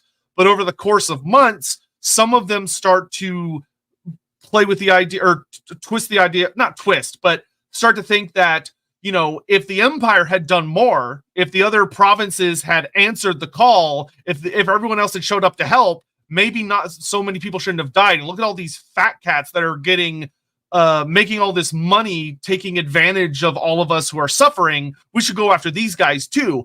And they just very slowly, very subtly start to twist more and more until they become very bloodthirsty and very dangerous to literally everybody. And I think that's the core component of it. So I'm going to slightly disagree with you here, because I don't mean disagree with Sotek, I mean disagree with comment, where I don't think necessarily focusing on the positive aspects makes any real sense, because these are the Chaos Gods. They don't have positive aspects anymore. They are completely corroded. They are gods of absolute awfulness. The positive aspects that you might view that they could have are all there to be twisted into what they want. Yeah, that's true. You become a complete slave to darkness if you want to go with the older and often newer terminology. You will be lost to chaos. You will become nothing more than almost a puppet, an extension of its will, and its will in the material plane is often nothing more than a manifestation of its core emotional output. With Khorne, it's rage. You lose anything that you once were. But these traits, the martial honor, the bravery, the rush of adrenaline, these are all the points where it starts. And that's the point where you effectively take your first sip of the drug that will eventually take you tumbling over the edge into hardcore drug addiction. Khorne will use those aspects to pull you in and then push you over the edge as you've lost and effectively become a demon.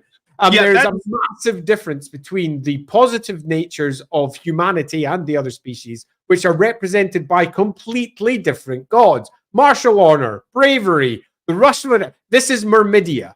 This is Myrmidia. And not mixing up Myrmidia and Khorne is absolutely essential. But Khorne worshippers draw from Myrmidians and completely corrupt them and turn them into horror shows. And that is what the Chaos Gods are doing. I think the really important thing to keep in mind, because this is a subject that's often brought up a lot, especially because like the 40K version of the Dark Gods tends to play around a lot more with, oh no, they do have positive aspects. Whereas in fantasy, I think the important thing to keep in mind as far as why this isn't true and why this is a very tempting lie being fed to you by like a cultist is that Khorne doesn't care about martial honor, bravery, or the rush of adrenaline. He doesn't care. He doesn't care at all about how you feel about how you're spilling blood in his name, how you're doing it. None of that matters to him. It matters to you. Yeah. All he cares about is that you're killing and you're spreading blood and that you feel rage. If anything, he's going to take all of these things from you in the long run and replace them with just more hate and more rage. It's a sinister trap, which is a really fun way to explore them. Of that, you would have the Chaos Cultist being a sinister figure who goes, yeah, you know that feeling you get when you're fighting and you're like fighting for what's right and all that stuff. Don't you think we should lean more into that? Shouldn't we invest more into that? We should make a fight club so we can indulge in that adrenaline rush, right? Like, let's get together and have a little fight club. And you don't realize that they're setting you down a path that's not going to end good for you. Yeah, exactly that. I think the core parts of all of the Chaos Gods that you have to remember is that they ultimately are corruption, and corruption of all that is positive. They're no matter how various Chaos worshippers, and indeed some players who play Chaos, will try to say, no, actually, my god's a cool god because he's all about martial honor, about bravery. You know, Khorne is great. No, absolutely not. That is not Khorne. That is where Khorne will be drawing perhaps many of its worshippers from, because they're the easiest to corrupt for Khorne. But that in no way is what Khorne is. Khorne is that bellowing monster that turns all of his, let's call them worshippers for a nice term, all of his worshippers into extensions of its will. It doesn't care about martial honor or bravery, the rush of adrenaline, or anything else. It cares about ultimately Khorne. Yeah. Great super chat though. I think that was excellent. Thank you very much. Silver Skate, does the throne actually rise? The skulls are at, yeah. So yes, I do think it is the best skull slip and slide to be found in the universe. I do think it undeniably is that. However, we kind of already discussed about the metaphysics of how his throne probably actually works. Thank you, Silver Skate. Jonathan Scott, welcome to the Realm of Chaos Tours, your one-stop shop for otherworldly sightseeing. Before we begin, you'll need to sign this shard liability waiver. Just don't read the fine print. Don't worry about it. Dino Man, potential controversial opinion. I think Valkia being the consort of Khorne feels a bit unnecessary. It feels kind of odd that they had to make a female character show her dedication to the god of blood and rage as a love interest. So it's interesting enough without that. It feels kind of weird that Khorne would be too in love with a mortal. So the thing about Valkia that's very interesting is that Khorne, I would say that Khorne's love for Valkia is probably not what you're thinking of when you think of the term Khorne loves Valkia. In this, how do I say this? I think the idea of Khorne taking Valkia on as a consort, I think a lot of people take that terminology and go, oh, Khorne wants to bang Valkia. He wants to like summon her to his throne room and they can like do the nasty and throw down on the skull throne. I don't think that's what is actually being said with their relationship as much as I think that it's Khorne finds in Valkia what he considers, for whatever reasons, which makes for a fun exploration, the perfect mortal servant. Yeah. Someone who fucking rocks. Yeah, someone who he believes that he watched her life and he said she is perfect. And to the point that she became one of his most dedicated followers. Despite being a mortal champion, she killed a demon prince in a one-on-one fight that lasted for days, which is insane, and tried to take that demon prince's skull to Khorne's throne and died on the path. And Khorne got so angry at this injustice, at this violation of a journey that he wanted to see come to fruition, that he quite literally shattered an aspect of reality with his rage and brought her back to life. But her body was so broken that he remade her in an image more befitting to him. But think about it. He didn't make her sexy, right? He didn't make her into like a big booby, barely wearing any armor stuff. He made her into like this kind of horrifying looking pseudo bloodletter creature that is just kitted out in weapons and armor and designed for war. Like, she's a war goddess, but not like the sexy kind. I know people on Twitter are like, no, she's sexy. But like, from an objective standpoint, if you actually look at her body, she's pretty freaky looking. Everyone's going to find something sexy in anything that is of the gender that they apparently like on a particular day. Yep. So there's always going to be some folks who find her sexy regardless. I broadly agree with all of that. Valkia is a representation of perfection. And that is why she is exalted to his side. It doesn't necessarily mean the same things that we would on the material side associate with that. This is an etheric bond. This is an etheric joining of the god of war with the god of war's perfect servant. And in many respects, she is the ultimate expression of what it is to follow down the roads of chaos, where one is attempting to impress one of the chaos gods. She's hit peak. There's only one thing that she could do arguably further, and that's become entirely etheric. But to do so would be to lessen her perfection, because she's the perfect follower, and that requires her to be material, particularly from Khorne's perspective. A god that is clearly obsessed with the material, a god that is obsessed with material rules and material goals and the blood and the life that lies in the material plane. Khorne is quite unlike the other three Chaos gods in terms of how it expresses itself and what's important at the very core of its essence, of its worship. And it requires the material realms for it to be fully expressed. That being the case, Valkia would become less perfect if exalted, and if ascended. And I think that's a fascinating part of her story. I think that the best way to describe this, though, is if you want to know more, vote for a Valkia stream, because I think she'd be fucking amazing. Yeah, we would love to do a Valkia stream. I love Valkia. She's a really good character. So I understand she gets a lot of hatred from some, and she also gets a lot of love from others. From my perspective, I think that she has added something fascinating to what is the pillar of almost ridiculous distance that the Chaos Gods are placed upon, and has in some respects brought the Chaos Gods down to the same level of the other gods. And Valkia is a classic example of why Warhammer background for the Chaos Gods, I would argue, is much broader and much more depth-filled than what you'll find in, say, 40k, where they have become beyond anything else in the setting. They are actually even beyond themselves. They're almost a parody of what they initially were when the Chaos Gods were ported over to Warhammer 40k from Warhammer in the first place. So, yeah, I think that'd be a good stream. It's got a word. Imagining Khorne leaning over a table of maps and paperwork, managing logistics is not something most people probably consider. God, he doesn't need to. Yeah, one of the interesting things about Khorne is that whenever you're playing Total War, keep in mind that you're essentially Khorne, with all the rage that comes with it. But one of the things that Khorne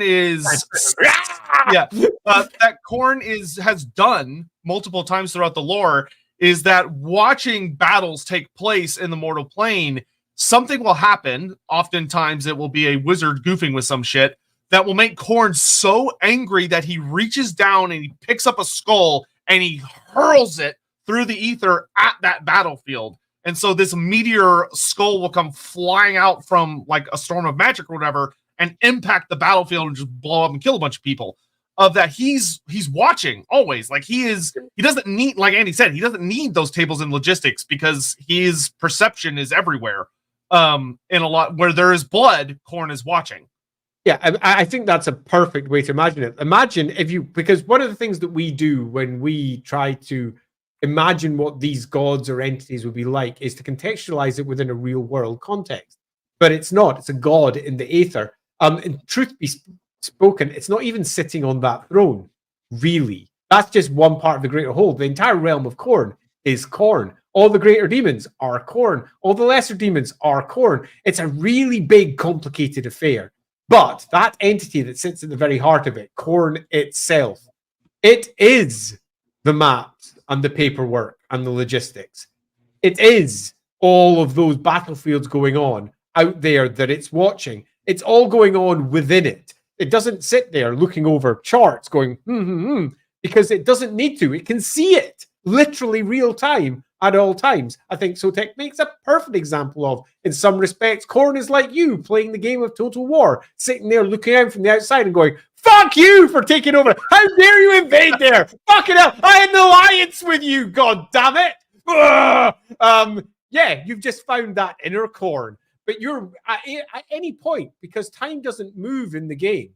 It only moves when you allow it to move as you move to your next turn and do your next thing. You're basically Khorne looking at all the battlefields that are available to you at any one time. And you're just sitting on your throne of skulls or game chair. Yeah, we all know the skull throne is literally just a gamer chair. Comparison. So Khorne appears as a giant of a being while Valky is of near human size, so he's sort of just buzz around it like Peter Pan and Tinkerbell. Well, so it's worth noting that if you were in the realm of chaos because you're having a bad time, and you were to encounter one of the gods, what they would look like is really subjective, heavily subjective, and it has to do with them and with you. It's really messy. Like Andy talked about, the lore is pretty straightforward about that Khorne is like a big hound-headed thing in a big suit of armor. So you'd probably perceive him to be something like that, but how big he would be would depend. Like when Valkia encounters him, he could be larger than life, in which case he's this huge colossus, or maybe he appears almost more akin to an equal, in which case maybe he's more human-sized. I think their absolute adoration and love for him almost certainly would make him that enormous creature. Yeah. She bows down before him. That makes sense of her worship, of her adulation. So for all this is a funny aside, yes, I in no way think that it isn't the case.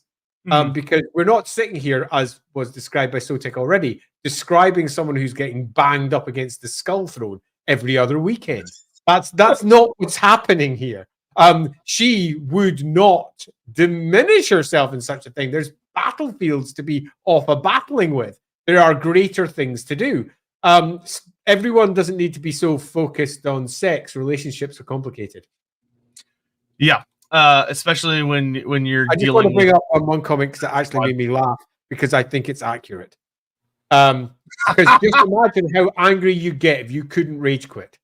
Just imagine how much you've got to go. If you've got it, you can't just go reload. You just can't. You've got to live with this shit again and again and again. Yeah, pretty much. Khorne has no outlet for him.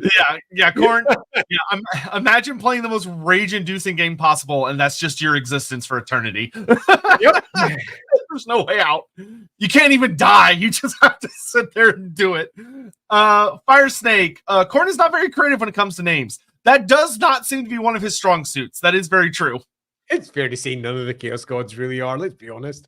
Yeah, chaos in general is pretty blunt. They need more, they definitely need more poets in their society. But I think to a degree it makes sense though, because you've got to realize that the entities that we're dealing with, etheric entities, are entities of pure single direction purpose. And those pure single direction purpose-led namings make sense.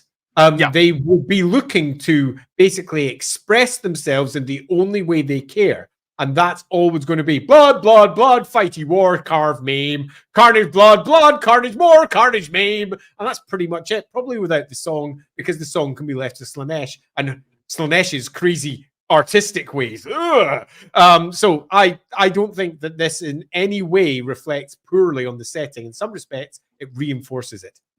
Khorne's a lover, not a fighter. He's always blessing. Andy, I feel Khorne and Hachette share many similarities in forging weapons. In Total War, the Machina Demonium event says the forges of the Demonium are powered by Hachette's breath, a fire hotter than stars, suggesting their realms are close. There is undeniably some really fascinating overlaps between Khorne and Hachette. The two of them share some interesting parallels of that. They both are very heavily associated with like heat. They're both very heavily associated with smithing and with demonic, metallic, robotic type entities. There is an interesting relationship there. If you go watch our stream on Zarnagrund, you may find some ideas in there that would heavily suggest that there may be a good reason the two of them are so closely related. Yeah, there is a great deal of misunderstanding when it comes to Chaos gods, realms, overlaps in general. There is both a lot of apparent material overlap, while simultaneously the gods are literally nothing like each other. Khorne is not a forge god. Khorne forges. Oh, and let's give you a clean example so you can say, oh, I see what you mean. Slaanesh is not a war god, but Slaanesh goes to war all the fucking time. Like, all the time. Pretty much. All the fucking time. But we don't just sit there going, well, Slaanesh is really a god of war, isn't it? It's a god of war because it's doing war. No, it's not a god of war. And Khorne is not a god of forging. Khorne is a blood of warfare and bloodshed and rage sitting at the heart of it. Hachette is not a god of rage. Hachette is a god of forging, very much. And yes, there are many what appear to be surface detail similarities. I would argue that the deep treachery that lies at the very heart of everything that is Hachette, the awfulness that lies at the heart of everything that is Hachette, much of which we covered in the Zarnagarun stream, will lead you down a very different direction to what Khorne is. And I would argue that if a writer made them look like they were the same, that the writer had failed, because they have clearly been described in very, very different ways. Yeah, and when you're dealing with, so there are a number of places in Khorne's realm to highlight the confusion that comes from this, which is totally understandable. So so this is a place that is within the sphere of Khorne's realm's influence, but it's near the edges of the realm of his influence. Now, this event could be implying that Hachette may have some power here.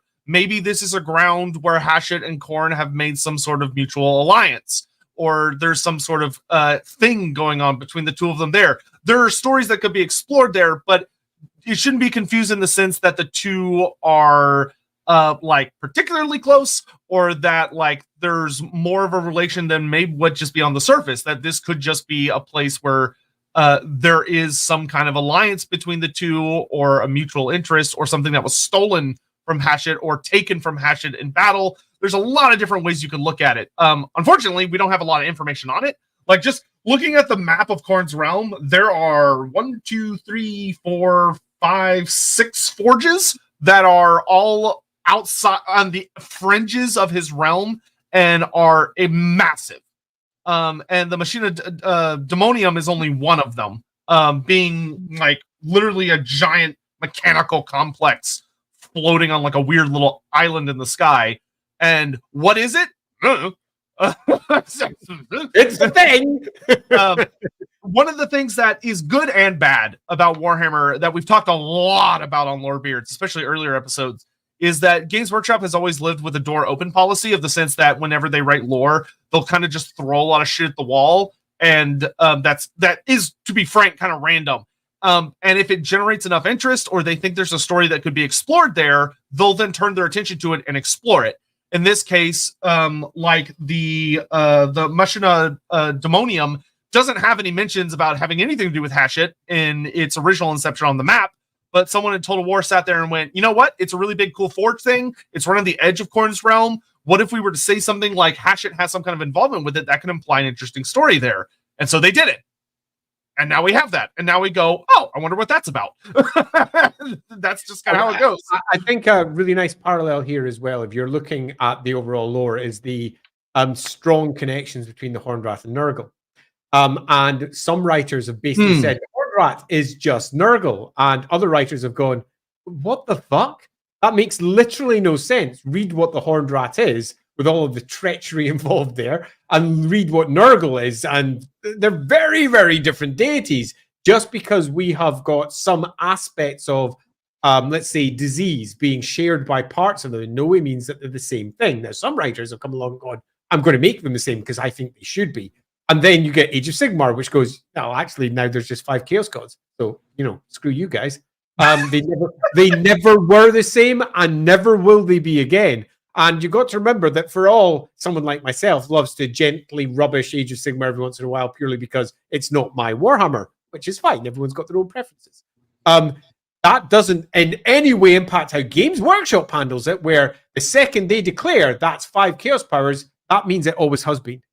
That means back in Warhammer, the Hornrat never was anything like Nurgle, and just isn't, because they are discrete. And no one can write again from that point forward that the two of them are linked, because they're not. They can have shared space, they can argue over each other, they can have links, they can do all sorts of stuff, but they are coming from two different sides, not the same side. They're not inhabiting the same space. They are different entities. And that is pretty much the case with Hashat at the moment. But as we have noted back in our Zarnagarun stream, we gave one example of a reading for how that entity could be resolved and still answer all of the questions with a good, unique, and interesting, let's say, result. Where that could be something different. And Games Workshop at some point might sit down with their Chaos Dwarves and go, well, actually, Hashat is this. I'm going to skip ahead because Godzilla, thank you for the generous super chat, actually just put this. This is a quote from Scarbrand from Total Warhammer 3. Scarbrand says, Hashat's hatred cannot defeat Khorne's rage. Maybe suggesting Hashat doesn't use rage, probably because he's far more calculating and strategic, and he focuses on hatred, but not rage. I would argue his followers are more calculating and strategic, not necessarily Hashat. But remember, the god is not necessarily the same as its followers. Khorne is a perfect example of this. Yeah. Khorne, to be fair, that's a quote from Scarbrand. So Scarbrand's interpretation of events, so to speak. I do think it's a great comment, though, because Hashat and Khorne do not tackle things in the same way. Then neither do different humans. Also, if you want a really good deep dive into talking about like how gods have similar spheres but they're very different, go check out our Lord Scroll stream. We delved really heavy into like Nurgle versus the Horned Rat there, and it also talked about how like they can have those parallels while still being very different. And you'll find some really cool stuff there. Anyway, Khorne Shima, how good is Karanak, though? Is he only after no-name characters? Is he going after Mazamundi or Nagash, where they make him into a puppy? So there is the classic thing of GW likes to introduce characters that in their own individual lore blurbs, it talks about how they're the greatest thing that's ever lived and they're unstoppable and mighty demigods. And you look at that and go, well, how come they never killed anyone that I know? Why is that so crap? Yeah, and it kind of leans into a situation of you have these army books that you have to remember that the Warhammer world is not written by a singular author who's trying to keep everything in balance. It's written by a hilarious collection of goofballs that has been interchanged over many years, whose goal is to gas up their plastic toys so that you will buy them. Yeah. Which causes a lot of oops when it comes to like, and that's why like power scaling in Warhammer is really fucking hard.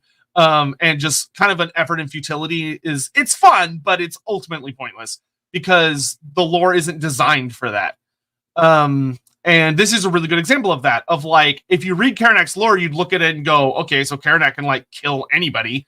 Why hasn't he hunted down Nagash? Why hasn't he hunted down Mazdamundi?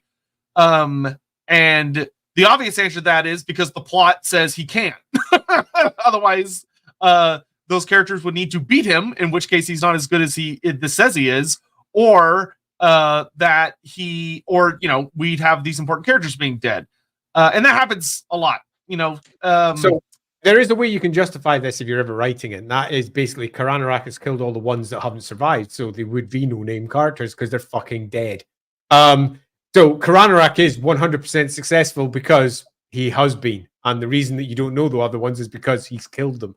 I will say that sort of works, but it's weak ass. Yeah, if you want, though, some notes about things that Khorne has done, because you're like, I want to be excited about this big dog, tell me something cool he did, I'll give you 2 really cool examples. The first is that he plays a really heavy role in the Cataclysm, where Kairos Fateweaver manages to start... The Slann were basically, when they retreated to Lustria and they put up their big bubbles, the demons couldn't get through it. And the demons were like, well, damn, those are some really impressive force fields. And Kairos Fateweaver went, I've got an idea. I'm just going to open a little pocket, just a really, really teeny tiny pocket dimension inside the force field right next to all the Slann. And he does that, and Khorne pops out at the head of a group of Fleshhounds, and they destroy the Slann, despite the Slann going, oh shit, and seeing them with, there's just not enough time. And them and their guards get absolutely obliterated. And it leads to the fall of like 3 or 4 different temple cities before the Lizardmen finally figure out what's going on and make countermeasures.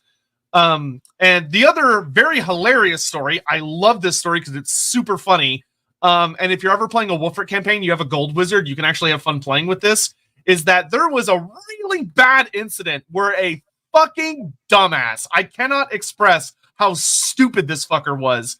There was a gold wizard in the gold college who was a particularly ambitious, greedy dickhead. And he wanted to kill some rivals within the gold college so that he could attain a higher rank.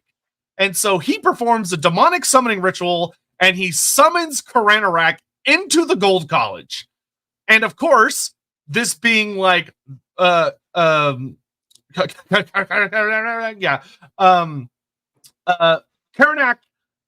is like one of the best anti-wizards in the universe. So when he spawns in the gold college, of course, that gold wizard immediately loses control of him through his demon ritual and gets 8. Khorne kills him. And then he's in a college of magic, which has so much magic that Khorne can easily sustain his form. And he goes on a murder spree throughout the gold college and kills dozens of individuals. Andy is stepping out for just a minute, so I will maintain the fort while he's doing something real quick. But yeah, it is like an absolute massacre.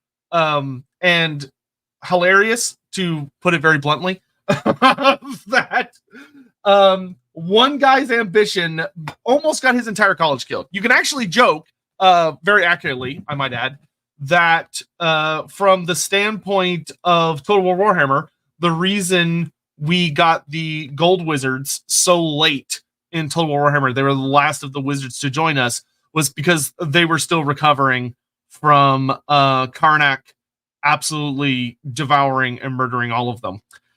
And now I am going to okay. Okay, cool. So Andy will be right back. I expected him to message me on Discord. He messaged me on something else. Taken by the fishman. Diabolical fishman. So, okay, we're going to turn this very briefly into a private... oh, no, he's back already. That was quick. But speaking of Khorne, is just a reminder that he will be coming out in 2 days for Total War Warhammer, which is super duper exciting. Wow, come back. And that is super good. So just remember, if you need to blame why it took us so long to get gold wizards in Total War Warhammer, or how Balthazar got in charge of the college so quickly, just keep in mind that one dumbass got about half the college murdered by a demon dog. Yeah, Khorne got me. Sorry. But fortunately I fought him off because his stats weren't that good. I would argue that's one of the biggest issues with, as was described by Sotek, with Warhammer in general, is that they create an unmovable force, and then they create another unmovable force, then they create another one, and then they claim that all of them never lose. And then you're left going, but not only does that make little sense, but when you look at their stats, clearly this one's better. Clearly. Yeah, Galroch, the most powerful of all the dragons that we know of, and he's only all 6s. Oh, all right. Yeah, what the hell's up with this stat? Watch you got him with a cannon. Yeah, Khorne is literally fine in terms of his stats. He hasn't got a high leadership. His attacks aren't that good. His weapon skill's only 7, which in the Greater Khorne scheme or Elf scheme isn't that high. Yeah, he's better than most humans, but hey, there's a lot of things in the Warhammer world that eat him for breakfast. So yeah, be aware that when we're looking at stats, and also when we're looking at the lore, not only do they not always match up, but the lore often uses extreme hyperbole. So yeah. Yeah, that's why it's really fun when we get the very rare instance where like a Black Library author or just one of the writers of the army books will actually allow two special characters to fight each other. Those are really, really fun because then we get to see them actually go, okay, how do I make this work without making either character look like super shit? And really fun things happen. Mornington Crescent, his aquatic demons wouldn't be flesh sharks, but flesh dolphins. Smart, trained, and utterly ruthless. I don't know, man. If you do research about dolphins, they're kind of dolphins are kind of Slaneshi, so to speak. I'll just leave it at that. Dolphins are messed up. They're wonderful. Yeah, they're wonderful creatures, but they're also raging douchebags.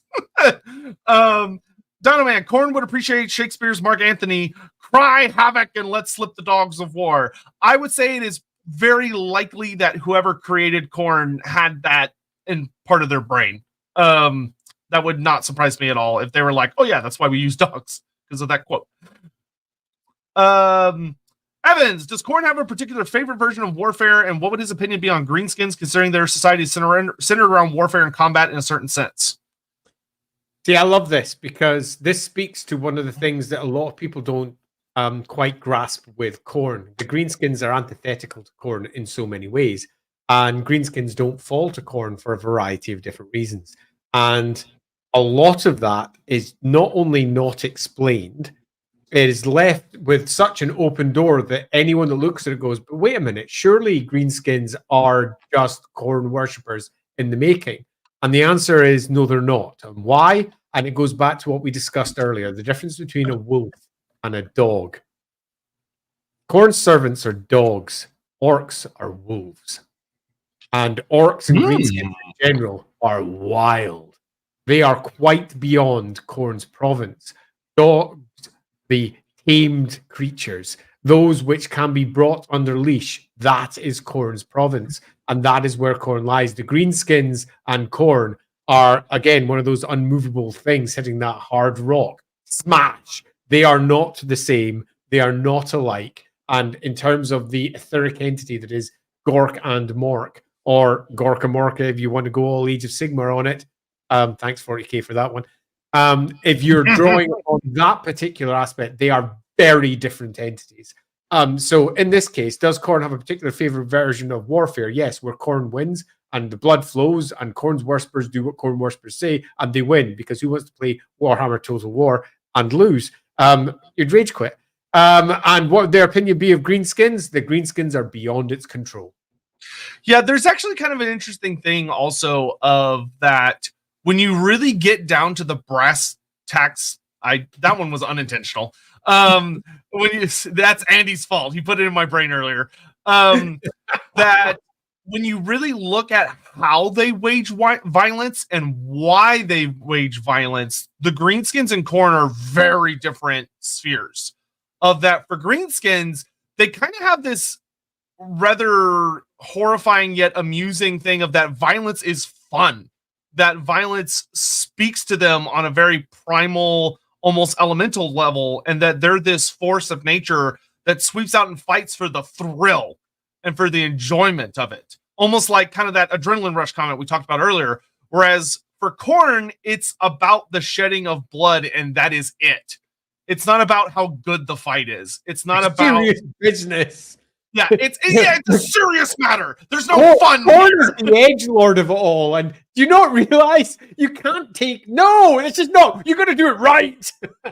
Because there's an interesting thing in Warhammer. We have some really cool stories about like little lore snippets and stuff about how like there have been orc war bosses that have like defeated a garrison of a town, and they smash the gates down. They look in, they see all these humans cowering and children crying and stuff, and everyone's clearly just broken. And the war boss goes, there's no fight in these gits. Let's get the fuck out of here. And they just run off because there's no more fun. It's not time to fight anymore. Whereas for Khorne worshippers, they would massacre those people. I think it's important that we draw a slight distinction here because fun is very much how they're often portrayed. But I think fun is not necessarily the best word to use. Because if we're trying to look at it just purely on the existential etheric nature of it all, orcs are creatures of instinct. Orcs are much like animals in that they respond to their instincts. And what would be rational is not often the route that the orcs take because their drives don't push them in that direction. Where Khorne worshippers are far beyond basic drives. They're tamed. They work according to a specific pattern, where the orcs are instinctual. It's just built into them. So there is quite a difference, what wild versus tame, basically. And the wild animal, I mean, wild animals, just take a look at a bear. A bear just doesn't wantonly kill everything when it breaks into the room. The bear's in there for its food or whatever it thinks is causing danger, whatever. It'll prowl around. It might sit in a swing and move backwards and forwards. It's a fucking bear. You don't think of a bear and go, oh shit, it's an edgelord that's going to try and take me down with its fucking obsession with blood and murder and slaughter. No, they're animals. And orcs, in some respects, for all they have intellect, are more of an expression of wild creatures than they are an expression of absolute obsession with one way of life, which is basically what the Chaos Gods are. They are all dialed up to 11, obsession in one particular area, massively obsessed with something, where the orcs are much freer than that.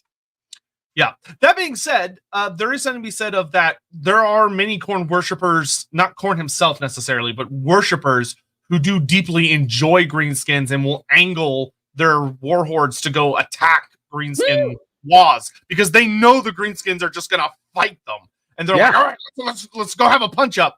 So there is that to say. But like Khorne himself, I agree with Andy. There's also some lovely stories with the greenskins literally pissing themselves because of Khorne and the chaos in general, purely because chaos is wrong and they feel it in their gut because they're almost more natural, for want of a better description, than the quite unnatural chaos that they are confronting. And they just feel wrong. The greenskins don't like supernatural things. They really don't. They're often hiking out of there, fleeing. Nope. Yeah. But yeah, there's some really fun stories in there. And but yeah, I would agree very much with Andy that most of the time, whenever you see Khorne itself portrayed dealing with like in situations where like you're getting an idea of like how the god would feel towards greenskins, it's not very positive. Whereas like, you know, in 40K, it's more what you would expect, where you have the whole thing of there's that orc champion that Khorne like resurrects to fight every day because Khorne thinks he's so cool because he fights. Fantasy Khorne is not like that. Magladrod. So if Khorne sends Karanak after those who mocked him, why didn't he send it after Nagash when he stole Krell? And if he did, how did Nagash get away? That's a great question and could be an interesting story to explore. Was Khorne necessarily super upset that Nagash brought Krell back? That might not be something that upsets Khorne as much as everyone thinks it does. Because did he bring Krell back or did he bring his bones back? There's a whole variety of different things. Gods view things in a different way to the material people who are telling the stories. So Nagash might think he was upset. The worshippers there might think he's upset, where Khorne literally didn't give a fuck. Yeah, the Krell is another character that I'd really love to do a stream on because he is a whole Khorne. You know, as much as like Khorne, I would love to see more interesting units and stuff. He does have some really fucking cool characters walking around. Yeah, agreed. Mr. Pig, could it be that he views the material realm as unsalvageable from the sorcery sciences of the old ones? Yes, that would be one way of viewing it. I definitely think that potentially be the case. You've got to realize that when the old ones came, they changed the world and they moved the world into a position of realms of gods and magic and sorcery science, where beforehand it had been a far more material realm where apparently magic of some form definitely existed. The dragons themselves represent aspects of that, but what it was beforehand was clearly different. And if you go with the most recent lore, not only different, didn't have the colors of magic in the way that we understand it today. So yeah, I think that would definitely be one reading. Yep, Khorne is the god of 1v1, no items, fight me, thereby making the Brass Citadel final destination from Super Smash Brothers. Yeah, Khorne would absolutely be the no items, that's cheating. Whereas Zinch is all items on maximum spawn rate. Phil, how does Khorne feel about blunt weapons when they risk damaging those precious skulls? I think that would kind of tie into me and Andy's discussion earlier about like the fact that most of the skulls that Khorne gets are probably not truly physical. They're more representation, so to speak. That being said, there are characters that exist within the Warhammer world who believe that Khorne wants pristine skulls. And so they're really like about that if a skull is damaged in a way that it's no good and you can't offer that up to Khorne. I don't remember what book it is, but I know there's a character that exists who his whole obsession is that when he wants to offer a skull to Khorne, it has to be perfect. So like it can't take any severe damage, and he has to decapitate them in a really specific way, and he's like obsessed with doing it when they're alive. But it's a particular quirk of individuals or cults, not the god himself. I agree completely. They focusing on just purely the material is in many respects not wise, because it's an etheric entity in an etheric realm, and whatever arrives there isn't material. So literally every skull inside the true skull throne isn't an actual skull. It's a component of the soul. So it is drawn from the skull. It's not the actual skull. So yeah, I don't think Khorne himself would have literally any problems with blunt weapons at all, but that doesn't mean that he wouldn't be pushing forward on, for example, blades, because you can behead with blades. Khorne himself is represented as being a god that is obsessed with fighting with just one weapon, just his mighty magical sword of bogginess.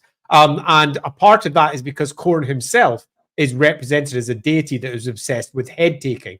And that is a weapon that clearly can do such a thing. But nevertheless, I don't think he'd have a problem, but I think many of his worshippers would. Yeah.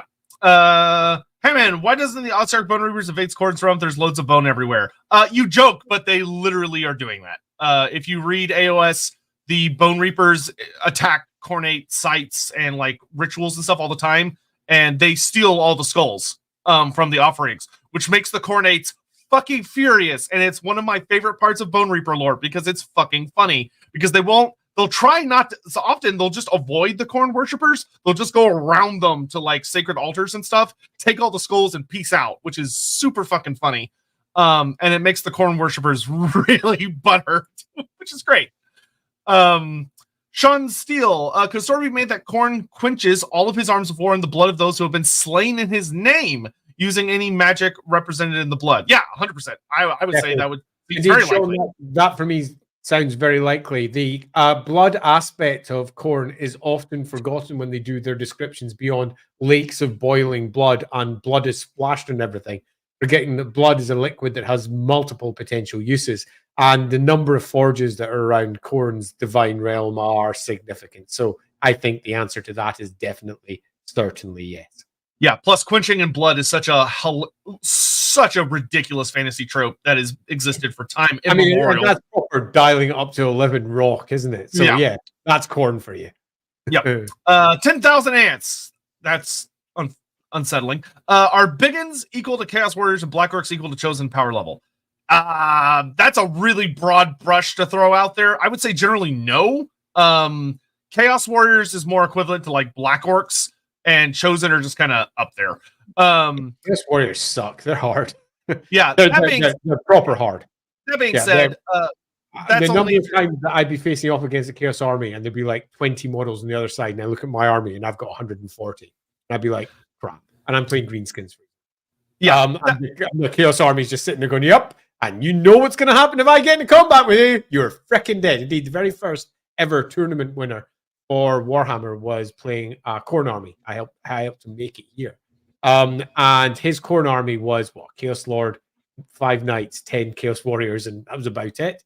And he went against armies that were freaking enormous, and often including Chaos Orcs, Chaos Orcs, Big Guns, and et al. He would eat them all for breakfast because Khorne kicks ass.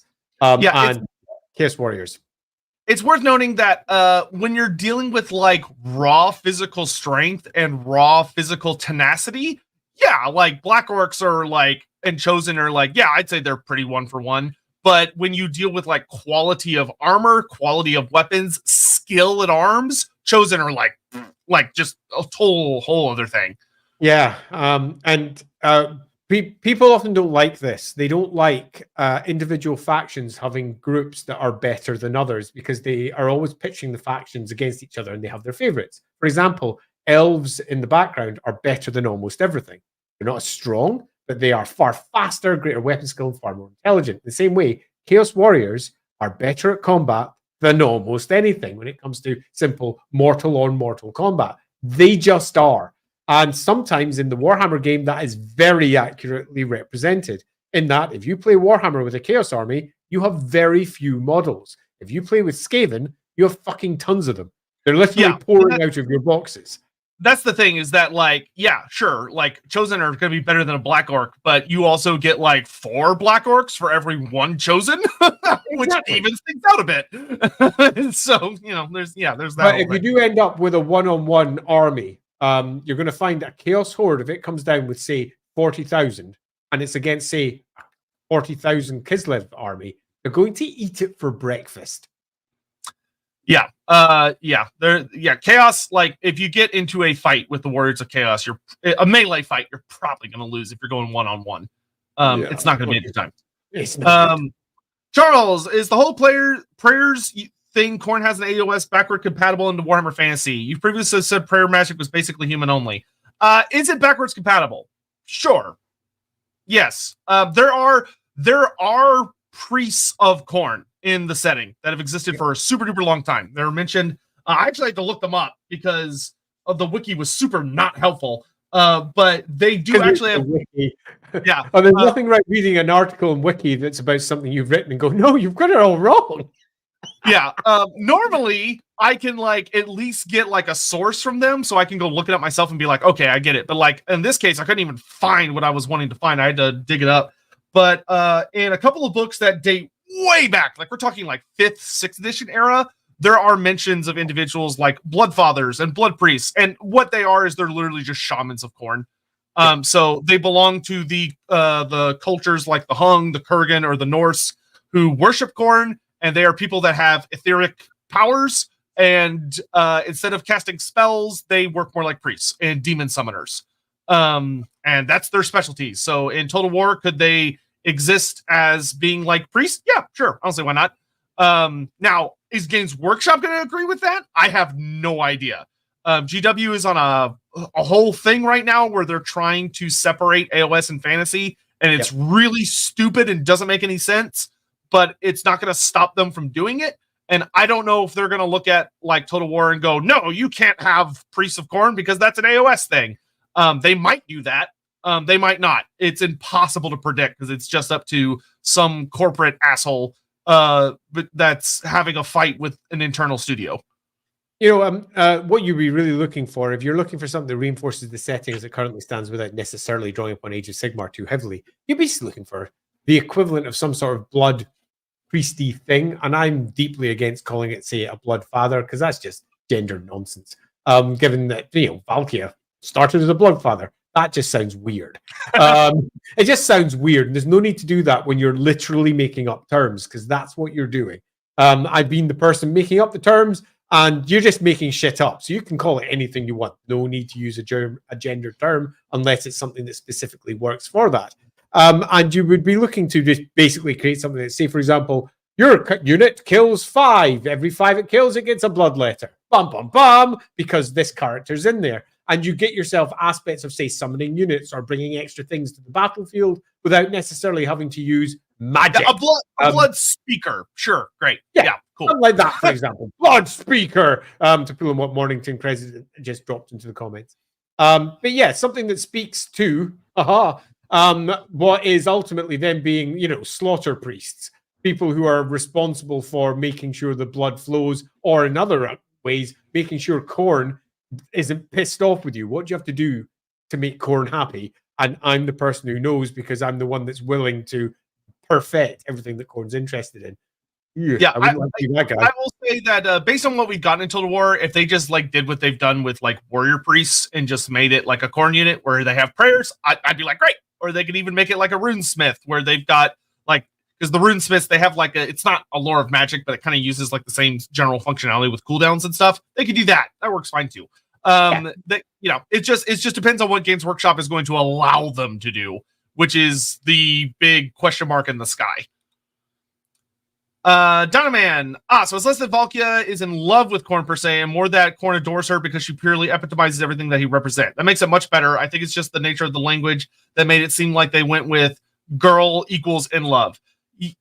Yes. Yeah, and I would argue also a potential missed opportunity there, because if they had done exactly the same thing but used a male character instead of Valkia, I think in many respects it would have landed much more hard and much more but also much more accurately. And we could have had lots of different ways of expressing that. But no, of course, they've gone for Khorne's bloody bride. And it just, it's just, you're right. What they've done is they've dialed on language that makes it look like they're banging on the throne of skulls. And that's very much in their park. They're the ones that made it happen. Yeah, the person that initially wrote Valkia up in, I think, 6th edition or 7th edition, probably had that in part of their brain, because Valkia essentially replaced Arbol. Arbol was like the big favored mortal, the greatest mortal champion of Khorne, and then they kind of went, you know what, we want Valkia instead. Which, don't get me wrong, I fucking love Valkia. She's awesome. I like her a lot more than Arbol, to be honest. She's got a lot more going for her. But there is definitely someone who was in that writer's room that was like, oh, call her his consort, because like he likes her so much. And thankfully, nobody went so far as to be like, they bang. So we can look at it and go, okay, well, they bang. Yeah. But you know what? I reckon I could write a pretty good story where indeed they do bang, because I'm not against banging in general. Gods bang all the time. In fact, the core component of gods, when you look back into our own mythic histories, is that gods bang everywhere. Even the most unbangable god is banging someone. Khorne strikes me as like asexual because he's just so on the violence. Yeah, but indeed, but breaking up those stereotypes is sometimes a good thing. None of the Chaos Gods really work particularly well for going beyond their natural areas of absolute obsession. So breaking that up is not necessarily a bad idea. I'm quite happy with gods banging everywhere. When I did, for example, the Tome of Salvation work, one of the core components of that was showing that the gods were banging behind the scenes too. For example, there's a story where Shalia gets approached by Manan, where Raya and Manan are banging, where Ulrich and Raya are banging. They're all banging each other because they're gods. And the gods are a reflection of mortals. And there's one thing that we do as people is that we also bang a lot. It's pretty much necessary for the continuance of our species. And the gods are nothing more than a representation of us. So having them all banging, even the ones that don't bang, is not necessarily bad, but having said that, I prefer if Khorne doesn't. I still think it could work. I think, you could. I think it's better if he doesn't. You could, but I think it's better if he doesn't. Yeah, agree. Anyway, okay, we already did that. Godzilla, thank you again for that. Karananarak versus Kratos. Kratos will win because unless I'm playing him. Of course, fuck, rage quit. Yeah, Kratos, because of like the whole concept of what he is, he would just body everybody because he's Kratos. That's what he does. He kills gods. That's his job. Laughing God, do either of you know the reason for the xenomorph conehead skull design that Khorne seems to favor so much? I don't. Yeah, the old one with the big log. If you take a look at the original Bloodletters, that was originally, as I recall, that was originally put in place by Anthony, wasn't it? I mean, they're still pretty cone-headed these days. I'm trying to remember the original design. It wouldn't surprise me if Alien did, in fact, influence it. I haven't spoken to Anthony for ages. He's really old now and he's ill. He did all the original artwork and all the sketches for the original versions of the Realm of Chaos. He did tons of the work. Pretty sure he did the concepting for that. I mean, I can message him, find out. The last I saw he was at a show was about 5 years ago, and he was really, really ill. It's him that I bought the original Fimmer image from that you might have seen. That was set up on my wall. Really nice guy. I bought some of his original Realms of Chaos work as well, like some Slanesh symbols and similar, because they were just really. Might have should have a DM about that, because that would be interesting if that was true. Yeah, it wouldn't be surprised if it wasn't informed by that purely because they are creatures of pure instinct. And it might be sitting in the back of their head. Yeah. Plus, it's a really spooky design. There's something about that head design. It's like, 5 foot. Yes, he was, but don't worry, he came back. Still loading. Has the Skull Throne made Khorne soft? though way ahead of other combatants, it feels like Khorne doesn't fight that much since he has no need. A chair could in some ways mean stagnation. That is I don't think so. I don't. Because God's, you remember, he's not a physical entity. He don't play by our rules. He doesn't need to exercise. Yeah. He is pure rage. He is pure calculating Khorne, blood for the blood Khorne. He literally couldn't be any better than he already is. Simply sitting on a throne in no way means that he is becoming lesser or becoming indolent. He is exactly what he is. Cannot be better, cannot be worse, cannot become soft unless the very concept of Khorne were to become soft, which is never going to be the case. So in this particular instance, I would say you're thinking about it in very, to use the words of the Borg Queen, 2-dimensional terms or 3-dimensional terms. You're thinking in very simplistic material ways. He's a god. Yeah. Sitting on a throne will in no way impair him. Donovan, I like the idea that Khorne doesn't like Greenskin that much because they don't fight with rage in mind. Instead, they fight for fun or just out of, as we talked about, kind of an instinctual nature. Yeah, that is fun.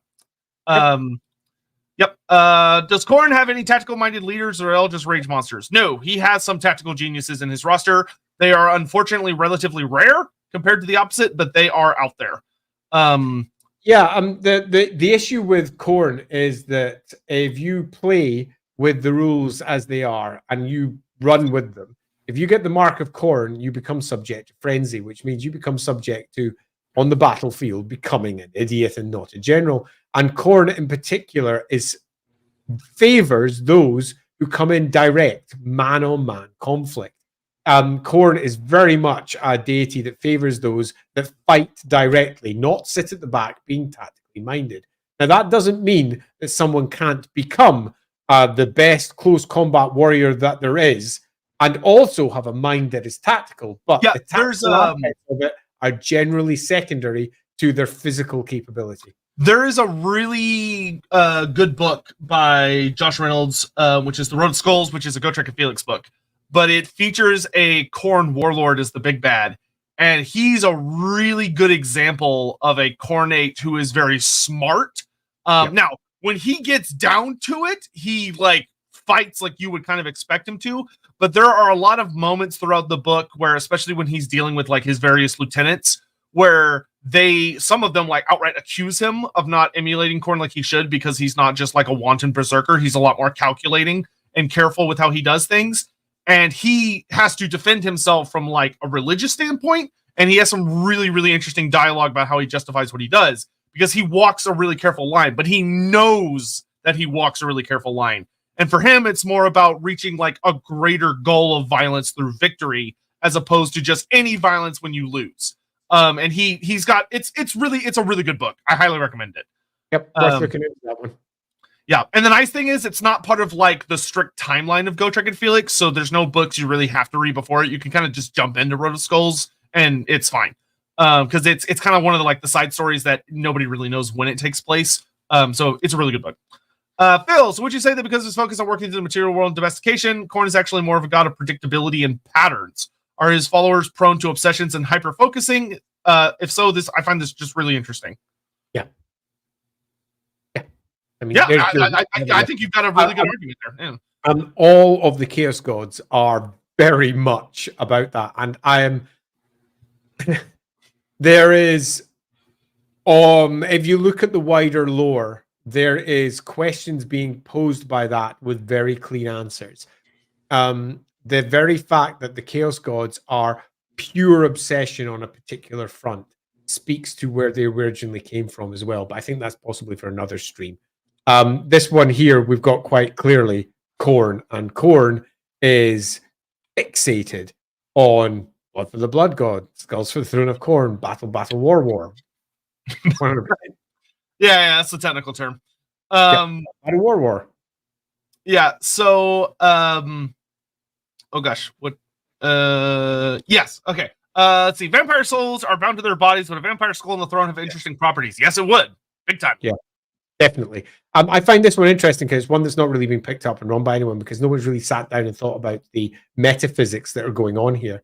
Vampires are, by their very nature, entities without souls that lie in the aether.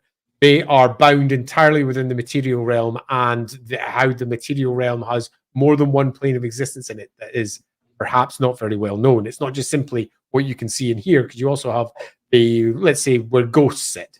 Where ghosts sit inside the realm of the material realm and can't really be seen, and they can fade in and out. That is part of the material realm, and vampires are 100% there. They have nothing in the aether at all. So if you take off its skull, you have to literally pick it up and somehow get it over there, because the soul won't break free from the body, drift off into the aether, and then that would materialize as a skull or something equivalent on the other side. It's not how vampires work. Indeed, you could argue that getting that vampiric skill from where it is into the aether might mean that that vampire could never resurrect again. And that would be super fascinating too, because vampires, by their very nature, even if you kill them, they're not dead in the Warhammer world. No matter what you do to them, there is a method of bringing them back, Nagash style. And there will always be a method of reincorporating that vampire if you can get its bits. Because then you just get all those bits together, resurrect it up, and ba-ding, that good old elixir that it took all that time ago, down through possibly multiple sires, reinvigorates it, and we have our vampire back. And that's happened multiple times through the course of time in the Warhammer world. This, however, does feel like it would break it. And I feel that that, in turn, would make vampiric skills something that would be probably sought after. There would be certain cults that would be fascinated in getting hold of them, certain blood cults amongst the Khorne worshippers and possibly the demons that would be focused on them because they themselves are unique, they're fascinating, and that's something that our predator-like, let's say, skull hunters amongst the Khorne worshippers would be super fascinated in getting their hands on. So I definitely think there's something in that, and it's a good one, Biofoot. Thanks. Yeah, that could actually make for a really cool story. I could actually see that being like how someone ends up becoming a demon prince level of story. Could be really good. Yeah, like killing a vampire, dragging his skull all the way up to the north. Yeah, that could be a whole thing. So does Khorne have a second throne? We're going number 2 once again. Moving on. Like our gaming, Khorne has a tendency to punish his followers or champions who go against what he wants. Why was Taurix the brass bull punished with the tiny neck hole? So in that case, that wasn't Khorne. That was the herald that was sent to Taurix by Khorne to essentially grant him this great gift. Because the thing that Taurix did is that Taurix, being Taurix, when he was getting invigorated with all this demonic power and being gifted a brass impenetrable body, Taurix bit the head off of the herald and murdered it. And by doing so, which is hilarious, but essentially he insulted the shit out of that herald. And while the herald can't go against what Khorne wants overall and like kill it, he was able to out of spite, influence the gift enough that it left a weak point in a very vulnerable place where should Taurix be struck there, he would die. So that was due to that particular herald, not due to Khorne himself. Though it is a funny story and I love it very much. And arguably, the herald's nothing more than an extension of Khorne anyway. Yes, and there's that. In which case, you also could have the funny thing of imagining that Taurix quite literally bit off Khorne's head for trying to take him a gift. Ooh, a mistake. Yeah, and the beastmen wonder why the dark gods don't give them things. Wow. God. Bring it back to the Citadel itself. What is the true importance to Khorne / the setting if it were ever taken? Would it damage Khorne like the burning of the garden did to Nurgle? Essentially, yes. That it would be the impact that would have on the greater Warhammer world and the great game itself would be immense. So I'm going to take a slightly different angle and draw back out of it. Now, if we can imagine basically a square, it's broken up into 4 equal parts. And each part has a good old chaos rune of one of the 4 chaos gods in it. And this represents the 4 individual realms within the realm of chaos that are held by each one of the chaos gods. And at any one time, these squares are pushing against each other. And some of them are becoming a bit smaller and some of them are becoming a bit larger. And the Khorne one is generally always the biggest. So the first thing to have very clear in our mind is that Khorne almost always has the biggest chunk of this big square that sits in the realm of chaos. But let's just say that this did indeed happen. That would suggest that the square had shrunk and shrunk and shrunk. The others had increased and increased. And it doesn't just simply mean that there was a war in the aether that Khorne is losing. It means that the overall game, for want of a better description, is being lost by Khorne. The great wars that go on in the Aether are not necessarily literal wars. What these are representations of the waxing and waning of the individual Chaos Gods and their power, their overall ability. They can never vanish because the very concepts of those gods are ingrained into the very nature of the mortal realms, meaning that there is always going to be a manifestation of Khorne no matter what. So ultimately, the answer to this question is can't happen because Khorne will always exist. And whenever Khorne gets into his weakest place, the very core concept of Khorne stands up and pushes it back again because that's what happens. Khorne pushes it back. But let us then take the next step and let's say that the gods are literal entities. They aren't.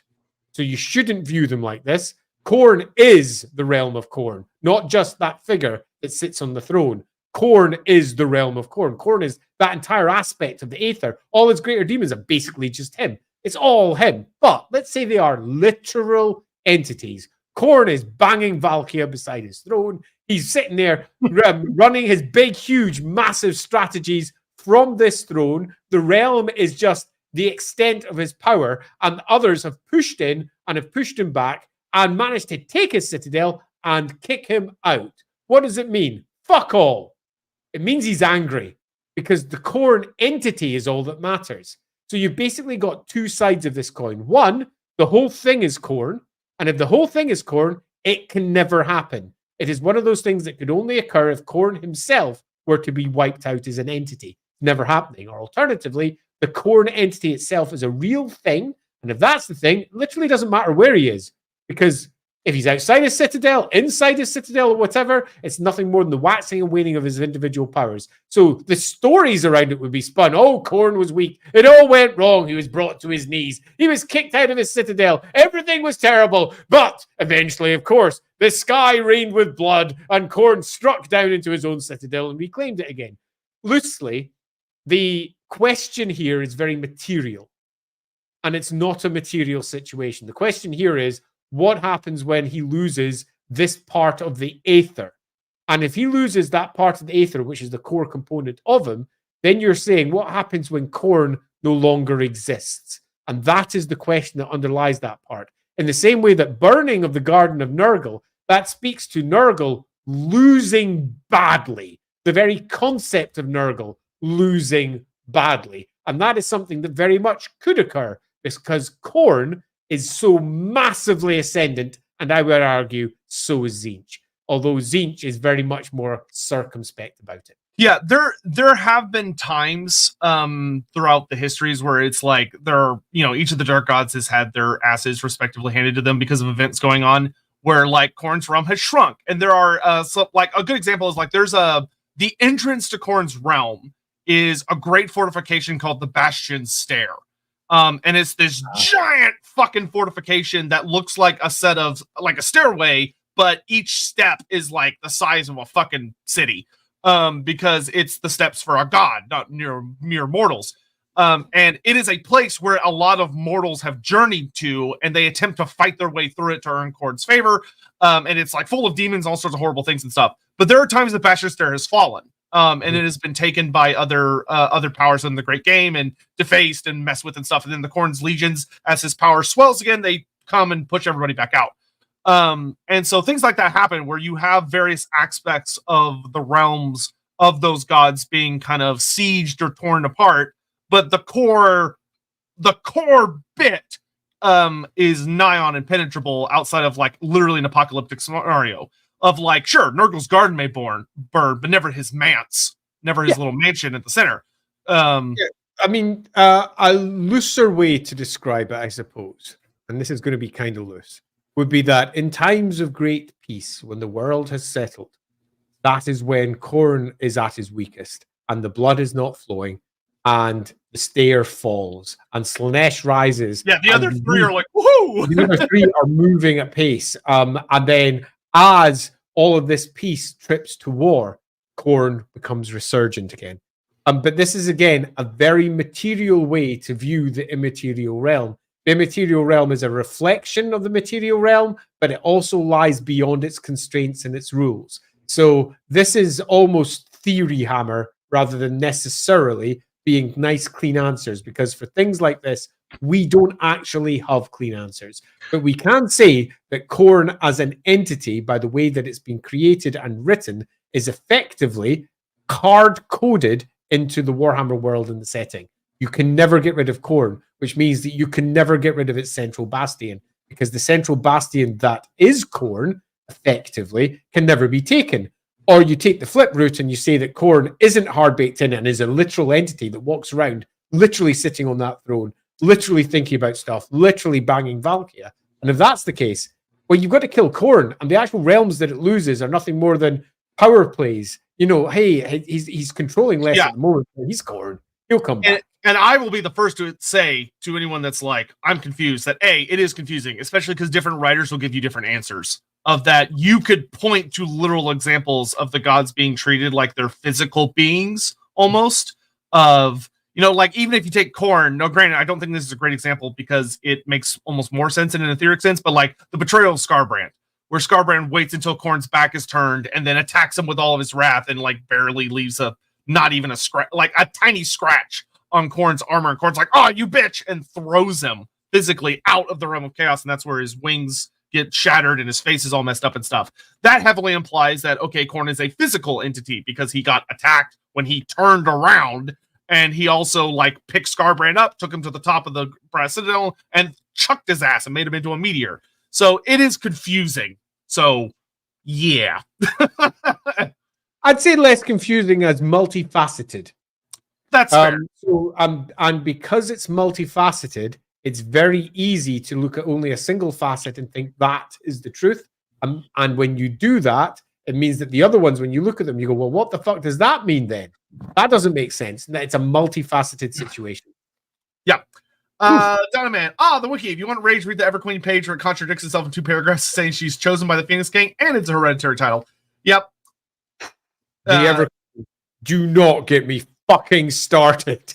That will be a really fun Rage stream. The Everqueen. Undeniably one of the worst written things in Warhammer Fantasy, because different authors have had very different ideas on how that thing's supposed to work. Yeah, I just did the entire for our own game. I just did the entire household of Inarian, as in from Inarian downwards. Oh boy, you hit a star and go, oh no.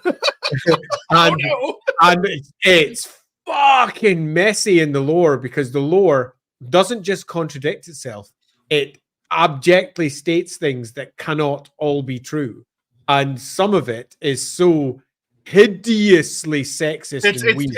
It's dark elf propaganda. That's all it is. The only thing that makes sense is that it's a hell of a lot of propaganda. Wow. Nils, missed this one, and we'll miss the rest of us to watch it later. Well, thank you, Nils. We appreciate the super chats. Salute you for dropping by when you could. Always good to see you.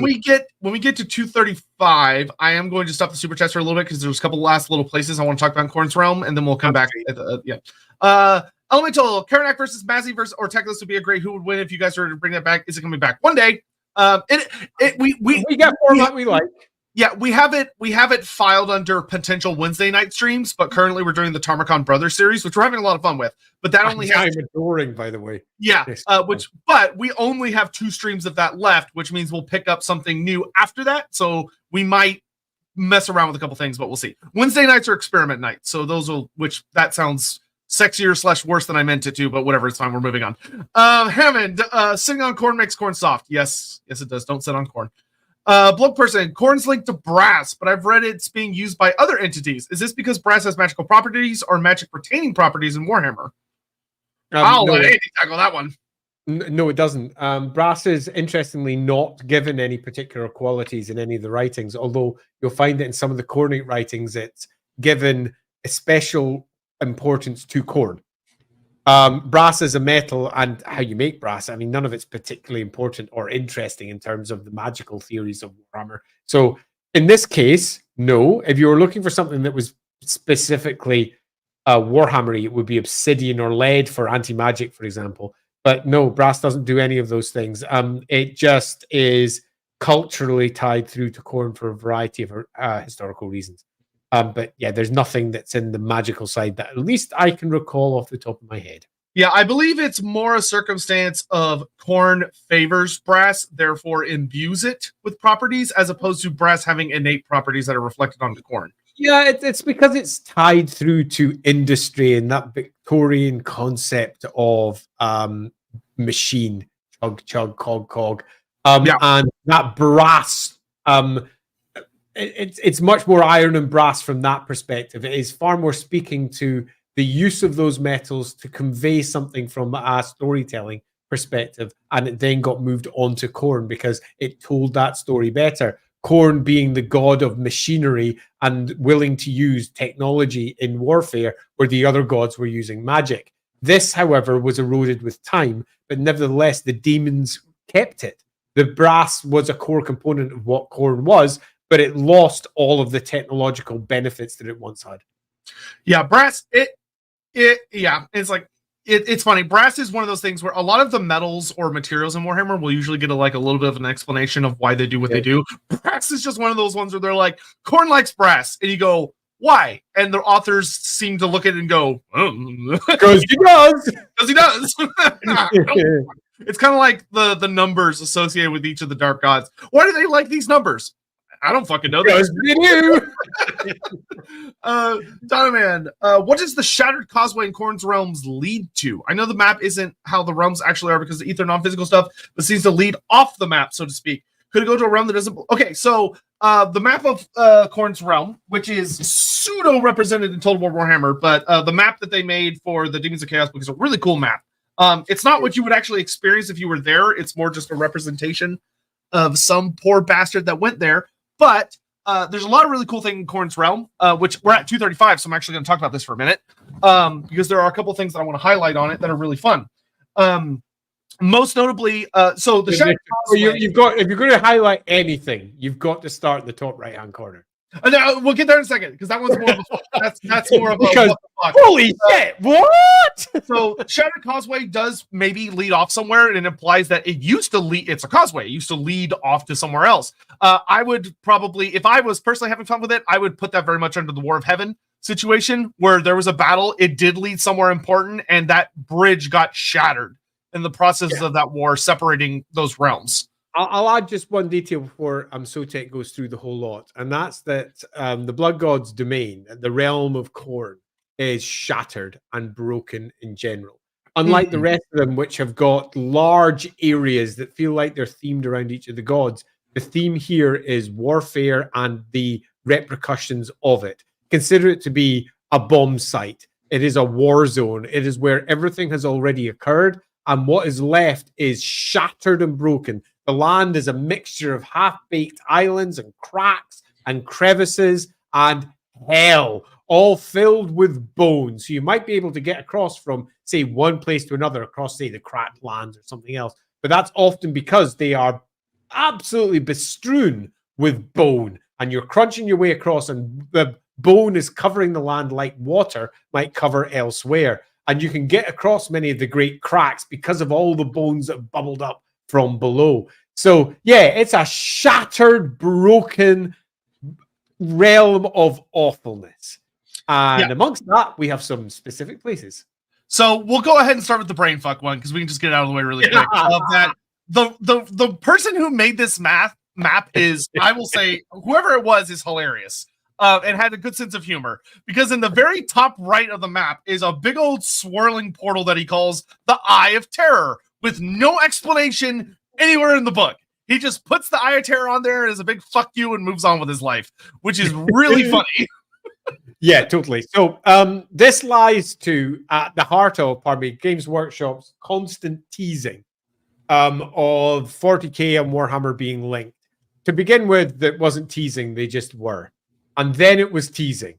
And then it was, they just are. And then it was, they aren't. They absolutely aren't. And nowadays it's much more, well, the demons are the link. There is the warp, the immaterium. And in the immaterium, all things happen. All things are linked. All worlds are linked there. You got to remember, 40k, for example, is the future of our world. The future at 40k is the real world. 40k isn't some bizarre, distant fantasy realm. It's our world. And in our world, eventually you'll have the Eye of Terror. And the Eye of Terror will link through to the Warhammer world. So, hey, we're linked to Warhammer. Warhammer's real, man. Yeah, great. Awesome. This is the proof. Warhammer's real. That just makes me feel so happy. So a couple other really interesting places.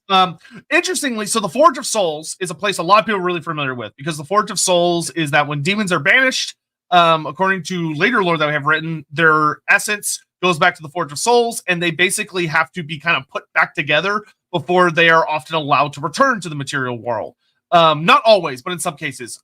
Demons, as a punishment, sometimes are banished to the Forge of Souls, where they have to endure being remade before they're allowed to resume their activities. Some of them will make pacts with the Forge of Souls, which implies that there's an entity within the Forge of Souls that is independent, that can make people into soul grinders in exchange for a form of service, which is fascinating and very not explained, which is really interesting, of that there's some kind of powerful entity. But according to these maps, the Forge of Souls technically falls within the domain of Khorne, just barely, because it is a forge, which seems intentional, even though it's mostly treated as a neutral ground. When you actually read about the forge, it says that it's a neutral ground between the four gods, but it's on just the edge of Khorne's realm, almost as in Khorne's trying to pull it in and just can't, or just because it's so closely related to him. But it opens up a really interesting eyebrow raise.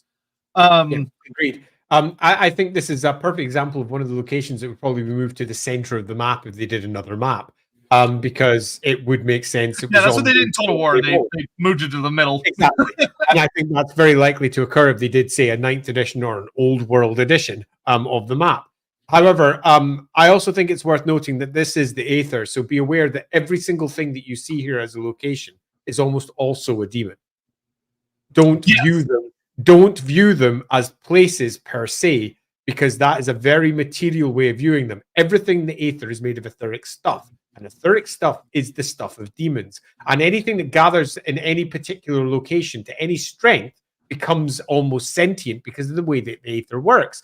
The enormous sentience that is Khorne is all of its realm. So the Forge of Skulls is almost certainly represented by a demon. And that is almost the anthropomorphization, although that's not quite correct, because that's the almost like making it a human, the demonomorphization, well, whatever. But you will have each one of these places are going to be represented by various demons. And in some cases, these are demons that are going to be storied for living in that area, or for commanding that area, or for hunting in that area, or something similar. But each one of these will have a greater demon. Consider it like, if you're looking at a hierarchy of hell, one of the dukes of hell, where at the very top you've got the Prince of Darkness himself, Khorne, and underneath him he'll have all of his dukes that run each one of these realms. And it's not so much that they're running the realms as much as they are the realms.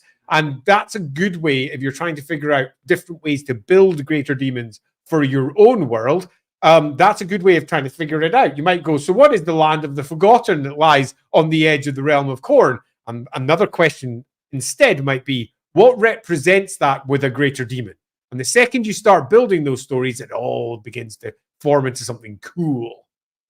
Yep. So the last couple places to talk about that are just super fun little notes. The Bastion Stair, if you ever want to explore a representation of it, is really, really fun. If you go play the Warhammer Online Age of Reckoning game, it's one of the in-game dungeons you could do, is fighting your way through the Bastion Stair, and it's super duper fun. And the final battle is a big fight with a big nasty bloodthirster, which is great. But one of the things that's super interesting is that if you can get past the Bastion Stair, if you're able to work your way all the way up the Bastion Stair and get to the lands beyond it, you go through the Wrath Gate, which is the entry to Khorne's realm. And the Wrath Gate actually plays a much larger role in Age of Sigmar than it does in Fantasy.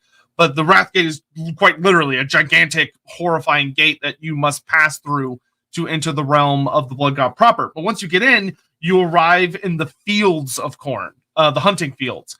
And what's interesting is that they are an actual fields and meadows. But it's noted that it's a very bizarre place, because where the Bastion Stair is kind of a twisting, nightmarish mindfuck in and of itself that is almost impossible to get through for a mortal. Possible, but only just. That the fields of Khorne are noted to be disturbingly ordered, where you enter a place where you will find rows upon rows of corpses covered in gore and blood, lashed to stakes, that are being used to grow a bizarre form of plant. There are these blackened flowers that almost look like they're like kind of like burnt, and they're just these nasty plants that grow from the soil where these corpses are staked on, and they bear a form of black fruit.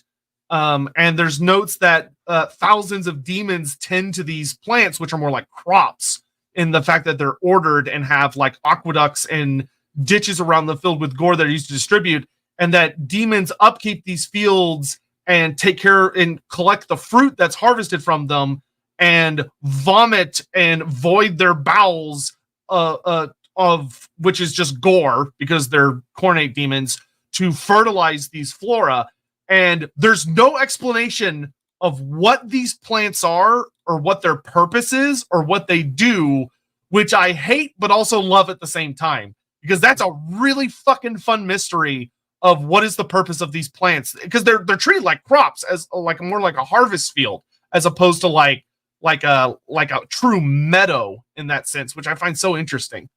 Yeah, the harvesting of souls, just for want of a better description, is a common artistic trope whenever you're dealing with chaos in a multiple of different ways, and sometimes given a very literal, there's a harvester with a scythe and look at all those ears of corns with little screaming faces on it, and then that's just taken to its next step with each different type of either verbiage that is dropped to try and describe it, or art that is used to attempt to try and basically take the maddening, vast landscape that is the realms of chaos and turn it into something that can be understood by a mortal mind, which is ultimately, as it's often described, again in the various corners, as pointless. It's hubris. It's an attempt by a mortal mind to put order on something which by its very nature is disordered. But it's interesting to note that that's also kind of a lie, because it's not so much that they're adding order to the disorder, is they're basically trying to understand something that is not within their capability to understand. That would be better. It is beyond their ability. And the bits like that are maddening details, so to speak, that don't seem to necessarily fit with the rest. Are the parts that, in some respects, I feel better represent the realm of chaos as a whole, because the realm of chaos is simply beyond mortality to understand. And those great fields of shrieking corpses being fertilized with blood to create these horrendous flower things. Yeah, that's the sort of hard rock that makes the realm of chaos awesome. So I'm well up for that. Yeah, and then you have the meadows, which as you get closer towards the Brasilia, culminate in the final big piece of flora you'll find, which is the Tree of Souls, which sounds like a great time. You also have things like the Skull of the First, which is a fascinating thing that opens a lot of questions, which the Skull of the First is a giant satellite. So like think of a moon type thing of an immense skull, the size of a moon, just hovering and drifting over Khorne's lands, which with the Skull of the First implies a pretty fascinating story of what was the first skull that Khorne ever took or was offered to Khorne, and why is it so big? And oh my god, that looks like it has a really horrifying story behind it, doesn't it? I'm straight. Yeah, that's a story waiting to be told, and I would like to read or write that one. I think honestly, I would not be shocked if that came up with the direction Lawhammer's going in. I would not be that shocked either. Yeah. Okay, I'm gonna hop back to super chats now, because really the rest of them are just kind of like forges or like random volcanoes. Because, like Andy said, most of Khorne's realm is kind of more of a cracked wasteland that just looks like bombs are going off constantly, and people fighting. Mostly demons, demonic hordes. Every once in a while, you'll get your awesome, cool, badass mortal like Arbal the Undefeated, who's out there fighting endless battles. Though, when you're dealing with true endless battles of mortals, there's actually a place known as the Eternal Battle, but that's actually more within the Chaos Waste, not within the realm of chaos itself. And it's a super interesting place, but not the point of the stream. Okay, so where was I? Here. Tyrant, what factions would be Khorne's favorites to fight? Whoever he can beat, probably. And everyone. I don't even think whoever he just he rage filled. He's taking them all down. I'm not entirely sure that he will have favorites per se. But having said that, though, I don't have any favorite factions in Warhammer. This is definitely the truth. I like going through them all. I like writing them all. But interestingly, when I'm playing Total War, I do prefer playing some factions over others, even though I don't necessarily favor one over others. So for all I say, yeah, wherever the blood flows, inevitably we can't help ourselves, can we? If there's a particularly peaceful group, turning them into a warlike group, that would go down very well. So you might find that he particularly favors kicking living shit out of high elves, who by their very nature would prefer not to fight and would deny the cane that lives within them. But instead, he brings them to war and makes them turn into a bloody warlike group. Suddenly, those are the sort of elves he likes to kill, because they are, in turn, the sort of elves that are trying to kill back in return. So that might be the sort of thing that turns it to a favorite, but in the end, it's all going to be speculation. Yeah. I would say who's his favorite is whoever's fighting at that moment. Okay, we answered this one from Dino Man, and I got that from Tyrant. Yep. Darius, back to your Lawman episode. If the gang from Always Sunny in Philadelphia were each a vampire bloodline, what would they all be? I don't have time to answer this. I haven't watched that show. I don't know their names. I just know the memes from that show. Well, I've watched every Always Sunny episode there is, Darius. Can you find that out real fast, Andy? No, it requires too much thought. And they also don't fit very well. I mean, I know they're all horrible people, but I'm actually imagining them. Oh no, let's move on for a second. Thank you very much for the super chat, Darius, but I don't think that's the best one for a Khorne stream. That's my excuse for not diving on it right now. But I am probably going to laugh about it all day while I try to imagine Danny DeVito. Danny DeVito, the Strigoi, yeah. Herman, Khorne's massive strategy impressed Valkia. I don't think that's what you particularly attracted her with, though. You know, you can make the argument there. I imagine Khorne may truly lose to Slash sometime if he ever gets caught and made rough with Valkia. That's why he won't do it. It would make me vulnerable. Again, Slanesh is not the god of sex. Let's make that very clear. God of excess. Very different. Yeah, the Citadel stands as long as we buy Citadel miniatures. That's the Citadel of lead, but you're also not wrong. Suggested name for all Arball's Fleshhound, War Mongrel. That is very on the nose. I would not put it past GW. That sounds perfect, Dynaman. Exactly the sort of thing that they would choose. Yep. So the Citadel is just one part of Khorne that either can't ever fall or can, but it doesn't really matter because Khorne is still active, forced. What do you think the purpose of the strongholds of the gods are? What makes them stand out? Purpose. That's such an interesting word. Purpose. Right. So I think in some respects that doesn't. The Chaos Gods exist in the realm of chaos, and the great realm that is the let's say the realm of Khorne pretty much is Khorne. That is Khorne. The whole thing is Khorne. That is what Khorne is, and the realm and all of the crazy little broken up bits, including the Brass Citadel at the heart of it, is the god. And the core of it, in the case of Khorne, is the Brass Citadel. So the purpose is, it's the core of the god. It's at the most corny part. The most Nurgle-y part would be where Nurgle resides. The most Slaneshi part would be there. And as you move out towards the periphery, they are the less corny parts, per se. Meaning that we have ourselves overlap and crossing the ideas and demons that rebel and things that don't necessarily fit within just Khorne's remit because it's sitting on the edge. Now, this goes right back to the original conceptions for the Realm of Chaos and pretty much hasn't changed as you move from different edition to different edition. And that is that each of the great realms lie within the Realm of Chaos or within the Warp, if you go back to the oldest terminology. And in the Warp, they aren't so much just the god. It's like the great swirl of emotion that is that god. And the heart of it would be the representation of the most corny part, I suppose. And the reason that it can't ever really truly be taken is because to do so is to effectively kill Khorne. And Khorne is hard baked into the Warhammer setting. You can't kill Khorne.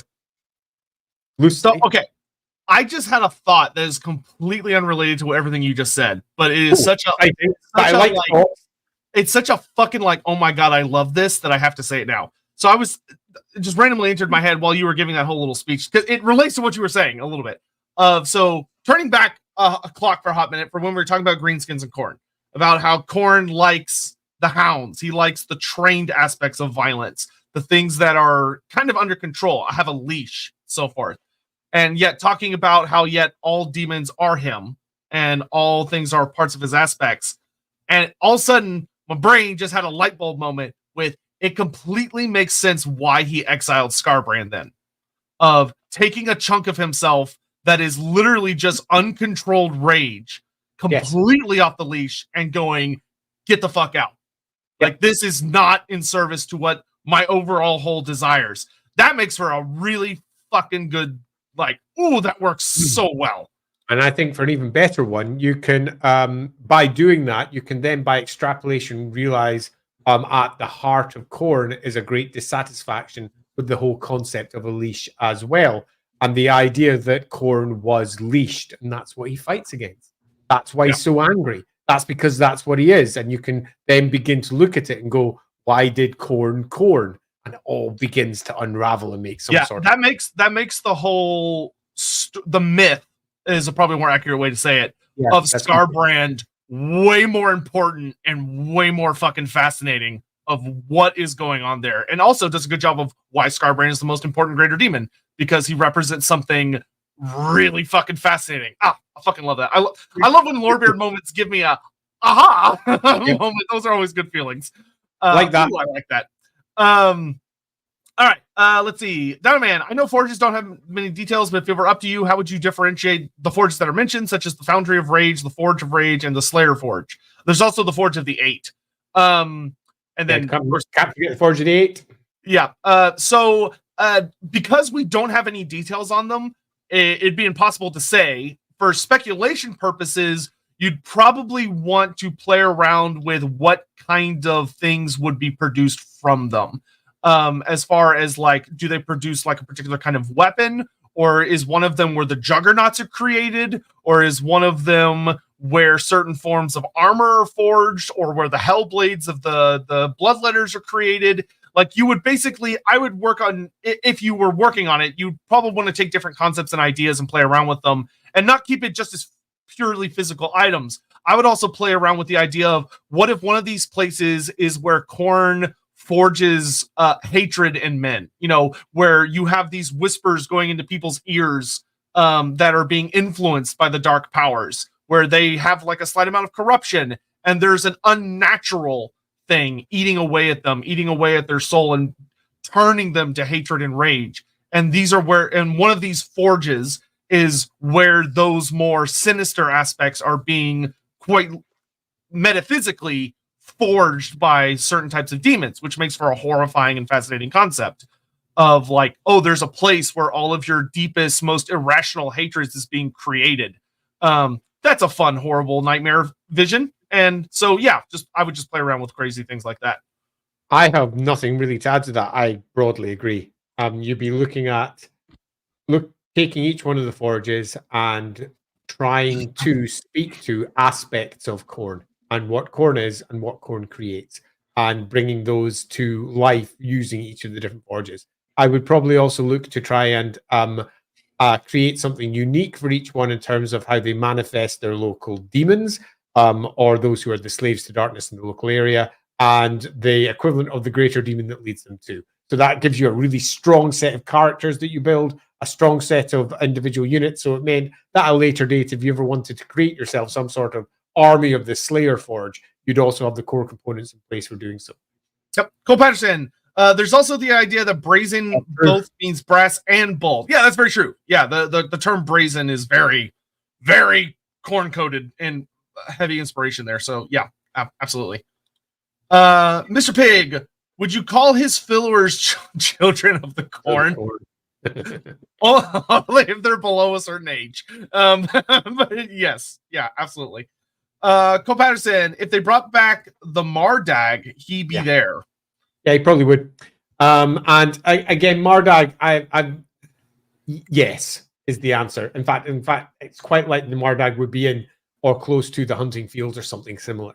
with the Viadag being elsewhere. But yeah, there'd definitely be something to that. Donman, the plains of the fields can represent the logistics of warfare, armies marching on its stomach, etc. I know that doesn't make much sense because demons don't eat, but it could make sense from an etheric, emotional, metaphorical point of view. And yes, and I think that's the sort of thing that people, when they're creating this shit, or when they're just reading it, often forget that you go far beyond the physical and the sensible into the metaphorical and the often horrific, particularly when you're dealing with the realm of chaos. And things that do stand as metaphors for the things of that ilk are not just worth creating, they really do help ground each one of the chaos gods when you're attempting to move beyond the simple creation of, here's another lake that's full of boiling blood. Look at that volcano. Oh, yes, there's some screaming skulls. Ah! It gets boring, and chaos is anything but boring. And if you look at all the crazed artwork that we've had for it over the course of the decades, it really works at its best, and it shines when people go deep into the metaphors that lie underneath it all. So yeah, I think that's a good idea. And running with things like that will allow you to build a far more dynamic and interesting realm of chaos where Khorne happens to reside. Yeah, I also think you could do a really fun play with there being flora within Khorne's realm that is like a plant-like representation of cycles of violence, of the sense of using corpses to feed plants that then themselves are producing things that will become corpses. Almost a representation of that concept of violence just begetting more violence. So yeah, a lot of fun things you could do with that. Maybe the skull of the first god that Khorne killed. Yeah, very possibly. Well, that would certainly be one option, and I don't think necessarily a bad option. I think for my own one, I already have an answer, and it's not that. Yeah, I think that's a really good option. Yeah, there are a lot of fun ways you could take it. Like, especially if you're working with the idea that the gods are like these independent things that existed without necessarily the help of mortals. And that like the dark gods kicked off a war in heaven by doing something, having it be the first god that was murdered by Khorne or just killed through violence works really well for that. But you could also have it as the first skull ever offered up to Khorne and led to its own series of cataclysms. So there's a lot of different ways you can play around with that. Good answers. Yeah, I've always thought that ticks, leeches, and mosquitoes should be part of the visual themes of Khorne's demonic hosts. Is there a reason there aren't?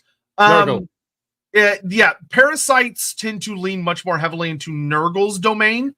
That being said, I would not say that it is impossible to encounter a Khornate situation where you have someone that has like weird bug-like manifestations. I mean, chaos is chaos. It can manifest in almost any way, but each of those manifestations are consumption, and they're consumption-based rather than being flowing of the blood or violence-based. Ticks, leeches, and mosquitoes are drawing upon the blood, taking it within for their own sustenance. They are doing something relatively natural. There's nothing weird about it. Khorne is way beyond that. So whilst it does deal with blood, and there's certain sympathetic notes here, I would say in general, beyond just mutation being weird and anything can pop up, they're in quite a different realm to where Khorne normally sits. Yeah, because the big thing there is it's the taking of blood for a purpose as opposed to letting blood flow for its own sake. And for the violence of it, you know, the violence of that makes the leeches and mosquitoes are not violent creatures. They're quite the opposite. Let's see, Ricky Chapman. You know, the garden in Khorne's realm makes sense in a kind of Zen warrior kind of way, in a really fucked up way. Yeah, sure. Pretty sure Khorne's not the most Zen of warriors. I don't know if you caught the part where I said that they're fertilized by legions of demons vomiting and defecating gore all over them, but you know, sure. That's one hell of a Zen garden. Warrington Crescent. Of course, Khorne is on the leash. We all talk about the collars of Khorne. Yes, we do. Yep. I mean, I think that's actually just because I do think it's worth reiterating. There is clearly a story there because Khorne is lashing out. And to lash out and to be an entity of such rage, there has to be a reason. And for all we can say, yes, but the gods are just great big swellings of emotions, and that's the emotion that Khorne happens to be. Yes, but he's also sentient. The gods are sentient in as much as these things can be. There is always reasons, and in the Warhammer world in particular, is not just reasons. These entities came from somewhere. And that is the great question that Warhammer in general tends to not answer, because to do so is to potentially diminish what they are. They don't like doing that. but there's definitely something there. Yeah, who leashed him? And I think that is a beautiful question. Yeah, I mean, I can already think of like 2 possible answers that would be like insane and fascinating, like really, really fun. James Workshop. Chaos isn't supposed to be boring. Just try and stop me from copying and pasting 6'11" dudes in black armor fight over and over. Yeah. Most bored. You're not wrong, Bill. I don't need patience. I'm going. All my Zinc warriors look the same. Yeah. Still loading. Maybe a praying mantis is more of a Khorne bug. Yeah, I would agree. Or like, yeah, just looking at like if you were going to deal with an insect, the insect world has some horrific violence. Wasps, but they don't. This is something that I think it's very easy to mix up because they're all doing it generally for what is essential reasons. They're doing it for survival. And it's not that they're horrific, it's that we give them, because we have emotions and we look at things and we grant them that horror. So the only reason that certain creatures and entities that are beyond the, let's say, the purpose of them would gain these traits is because we as a people look at them and go, this is the epitome of that. And yeah, praying mantises to a degree, pretty awful. And they could arguably be attached to it, but it would require vast swathes of people all believing and thinking in that direction. And they kind of don't, because it's an extreme example of a small species that's little known in the greater Warhammer world. Yeah, I would say it's when you're dealing with species that have been influenced by humans, funny enough, where they become violent for the sake of violent. And in particular, take a look at, say, for example, species that go beyond their standard because they are influenced by a parasite or by a disease. Now we're talking about something that's no longer working within the natural order, and that is wherein lies the Chaos Gods, moving beyond the natural, the normal, to an obsessive. There with the rabies raccoons. But much of that lies at the heart of Nurgle and the way that Nurgle manifests. So you'll find that there's going to be quite a lot of border realms between Nurgle and Khorne. And I think that some of the examples that are being brought up very much could become borderland issues. So to speak. I think dogs are really the number one place to start of that. Like think about like, you know, the way humans have domesticated dogs. If you've ever seen wild dogs, like they're dogs, but they're, you know, humans are not in control of them. There's too many of them. They will kill for sport, and it is gnarly. Yeah, and again, you're looking for more than sport as well. You're looking for rage. They're not doing it for fun.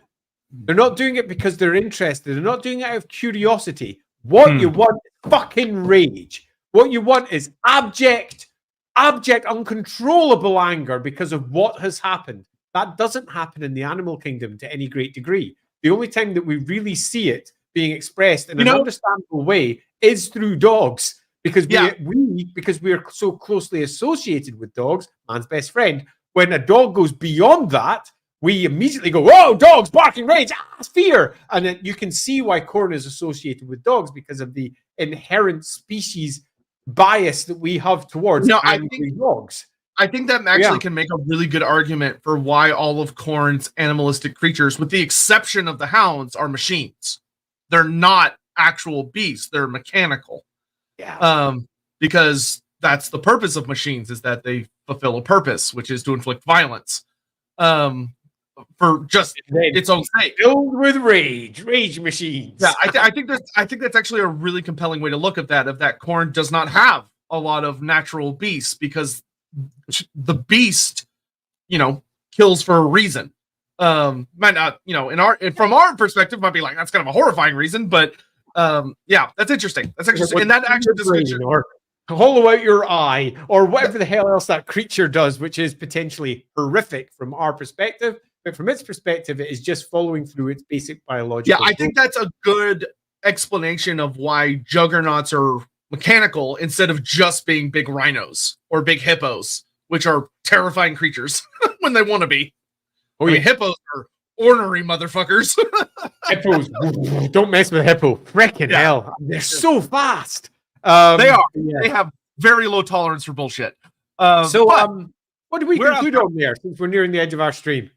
I mean, we got just last 1 or 2 super chats, but we are out of time. Last one, actually. We are. Look at the time. Just noticing it. Khorne Zen is still Zen, in my opinion, just with more blood and gore. And we're going to build a Khorne warrior monk monastery. Also, look up the snakehead fish. Very Khorne-like. Snake head fish. I don't even know if I want to know what that is. Why are they illegal in the U.S.? Oh, my. Okay.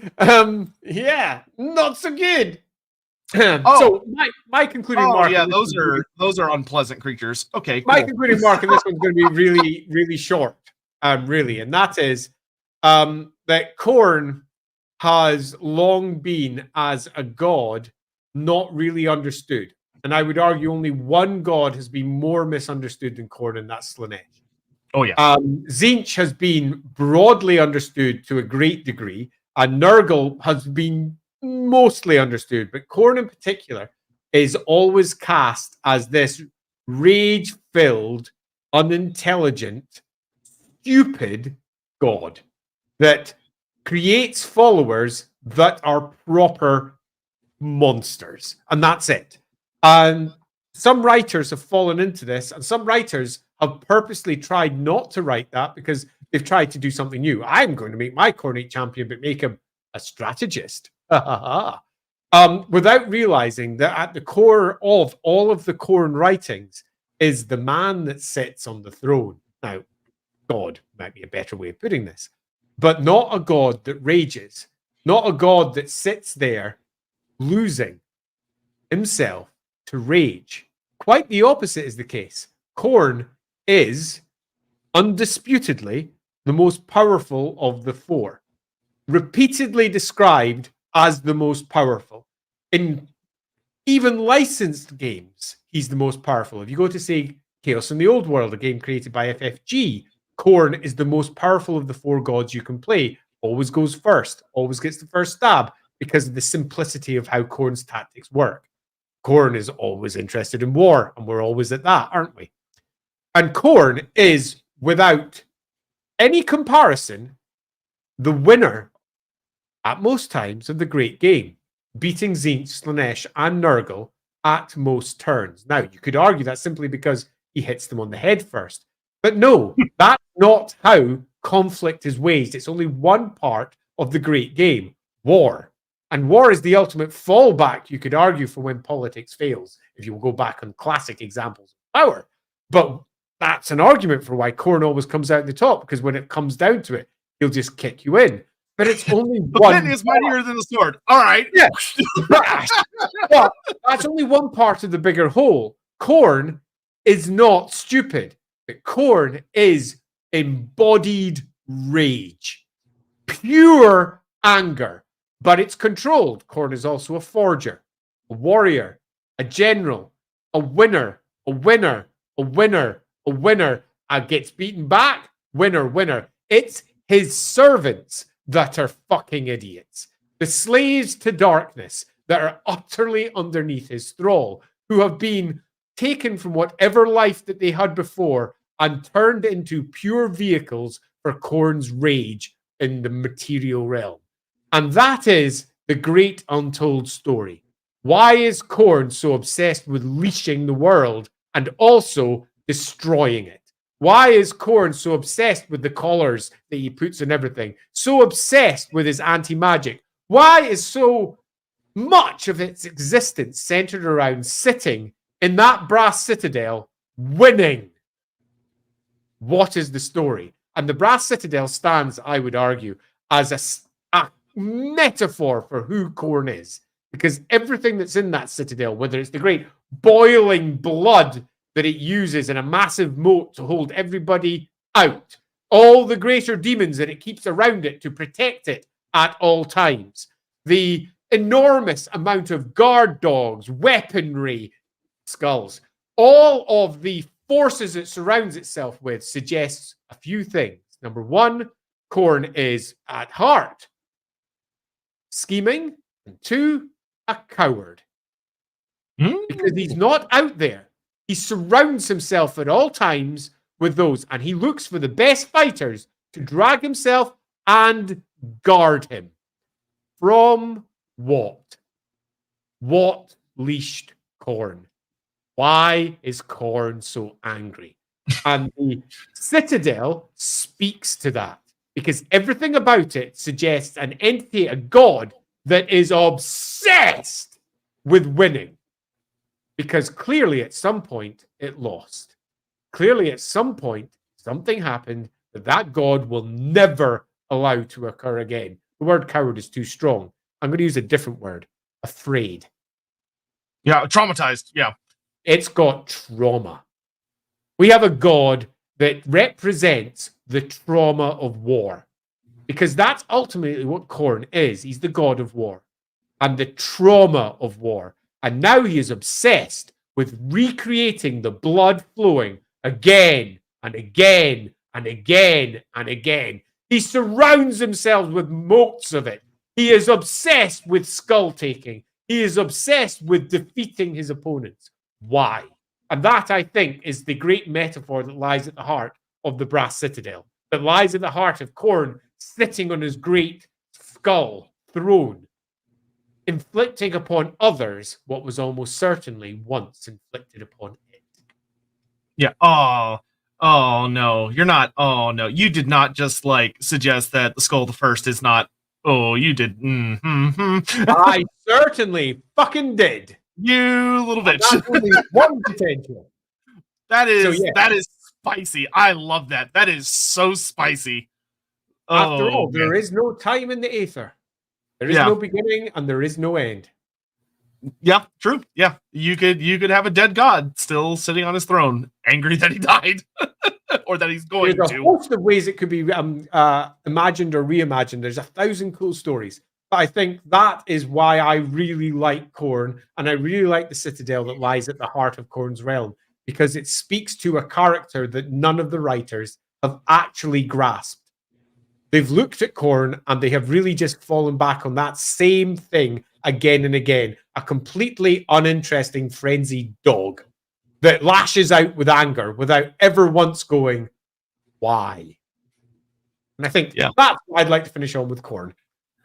Man, we should have started with that. That's fucking spicy. Oh, but it's nice to end on the spice, isn't it? I know. Something to think about at the end of the show. Okay, last couple of little super chat things we're wrapping up. The skull of the first is colored with Tzeentch colors on the map. Isn't that kind of interesting? Though that could also just be because the Tzeentch realm is kind of nearby and they let the color tone shift as you get closer to the various realms. I'll add one on to that one just to say it. Just because there's a great skull there, the skull of the first, doesn't in any way mean that it's happened yet. Yeah, could be that it's there's so many things that you could okay, I don't have time for this. I gotta move on. Given the sheer hatred of Slaanesh, I wonder if when they were born it cost Khorne a great victory. That's kind of an interesting idea. Of Slaanesh is deeply tied to whatever traumatic thing happened for Khorne. That's spicy. Khorne seeks to conquer and prove he's best among the four. I mean, he's proven it a lot of times. But there's also something, there is the eternal thing of that if you let the gods, like Andy's little speech there, which I loved, absolutely loved, inform the idea that there is like a sentience and a form of thought that's very alien and difficult to grasp going on with the gods, of that of the four fighting the great game isn't just because they're chuckle fucks that are in it for the giggle fest, but that there's something actually happening there. There's a purpose behind it. Opens up, because like traditionally a lot of the times it's treated as just a giggle fest thing, which is boring and dumb. But the idea that there's actually an interesting story there, why, is like, oh boy, that opens a lot of really fun storytelling opportunities. Not success. Well, I'm rather amused that when you see a boob snake, your first thought is sex. Hey, Hammond, you've outed yourself. Yeah, really. all the snake sexuals are gonna expose themselves if they're not careful. Mr. Pig, also maybe it's just 40k, but isn't Khorne the oldest of the Chaos Gods? In fantasy, when they prescribe the age of them, yes, he's the oldest. Yep. Khorne is generally described as oldest and most powerful, although it's far more of a 40k thing to actually locate it in time as Khorne being the oldest. Where in Warhammer, the 4 Chaos Gods are just sort of, they're much more obliquely described. Slaanesh wasn't created, say, 10,000 years ago in the Warhammer world, unless, of course, it was. Yeah, there's a pretty consistent quote that's like, oh yeah, it goes Khorne's the oldest, then Nurgle, then Tzeentch, Slaanesh, which is interesting because it's different than 40k, which goes Khorne, then Tzeentch, then Nurgle, then Slaanesh, age-wise. So there's an interesting difference there. But we also don't have the big creation moment with Slaanesh, unless we do. But we don't. Unless we do. I mean, it's very, very easy to birth Slaanesh at the Cataclysm. Very easy. Yeah. Like if you play Total War Warhammer, there is a loading screen quote that talks about the birth of Slaanesh. And talks about that it's quite literally a multiversal event, quite literally leaning into the whole 40k and fantasy are connected through the Realm of Chaos, which, like, fine. I mean, Realm of Chaos could go anywhere and everything. It does. So especially Games Workshop's 40k world is attached to Warhammer through the Realm of Chaos. They just are. They're all the same demons. They're all doing the same thing. Yeah, so they manifest on different sides. Yeah, so if somebody comes up to me and they're like, yeah, the Cataclysm was also the birth of Slaanesh, I'd go, okay. That's it. All right, yeah, okay, sure. I mean, time-wise, it can be made to make absolute perfect sense because it can happen 10,000 years ago. Yeah, pretty much on the dot. All right, so with that, we are done for today. Hopefully you all enjoyed the show. I know I did. That was a good one. This was really fun. Me and Andy had our typical thing of getting in and going, Brass Citadel, not a whole lot to say there. It worked out. So it did. That was a little cool. Thanks, you all rock, and your questions were astonishingly good. Yeah, there were some really, really good questions in there, and I had at least 2 aha moments, which I fucking love those because those changed my perspective of Warhammer literally for the rest of my life. So those are great. Yeah, that Scarbrand thing. Ooh, I like that. I like that very much. That makes his character make so much more sense. It makes so much more sense. Anywho, be sure you join us on Wednesday at 6 p.m. CST, midnight BST for the Tzeentch Brother. And then just a reminder, the week after that, we'll be doing like kind of a wrap up where we'll talk about the whole storyline we did. I'm gonna try and make like a little PowerPoint presentation with various like pictures and stuff. That should be fun. Hopefully I still remember how to use PowerPoint. I haven't touched that program since I was in high school, I think, but we'll make do. So yeah, please take care. Appreciate you all for watching. Make sure you check out Lawhammer if you haven't already to watch the series. They're about to hit on the finale of part 3, which is super fucking exciting. I'm so fucking hyped. So that'll be on Friday. Friday. Holy crap, it's coming fast. I've got prepping to do. What is it? 1 p.m. CST? 7 p.m. I don't know. It's 7 p.m. UK time. Yeah. So 7 p.m. UK time. So 1 p.m. CST on the Lawhammer Twitch. So you should be there for the live show because it's gonna be fucking amazing. I have literally no idea what's going to happen, but I am aware of at least one thing that could happen. And if any of you out there know the Enemy Within campaign, our version of the Power Behind the Throne has a potentially more explosive culmination point than the first part. And if you know anything about how the first part ends, you know that can. Right. Spoiler time. This is a spoiler for the first part of the Enemy Within. I'm warning you now. Spoiler, awooga. I think that's enough. Okay, by the end of that, you can open a Chaos Gate in the Empire. An actual gate directly through to the Realm of Chaos can open in the Empire. And the conclusion we're about to hit is potentially more explosive than that. They avoided that last time, which is a good thing. But for any of you that are aware of the various plot beats we've had so far, there is something underneath. Midnight. I'm sitting there going, my dumbass party already opened the Chaos Gate in Bogenhofen. We're already way ahead. No, our party didn't. They avoided it. And I'm very keen to see if they avoid the next horror show.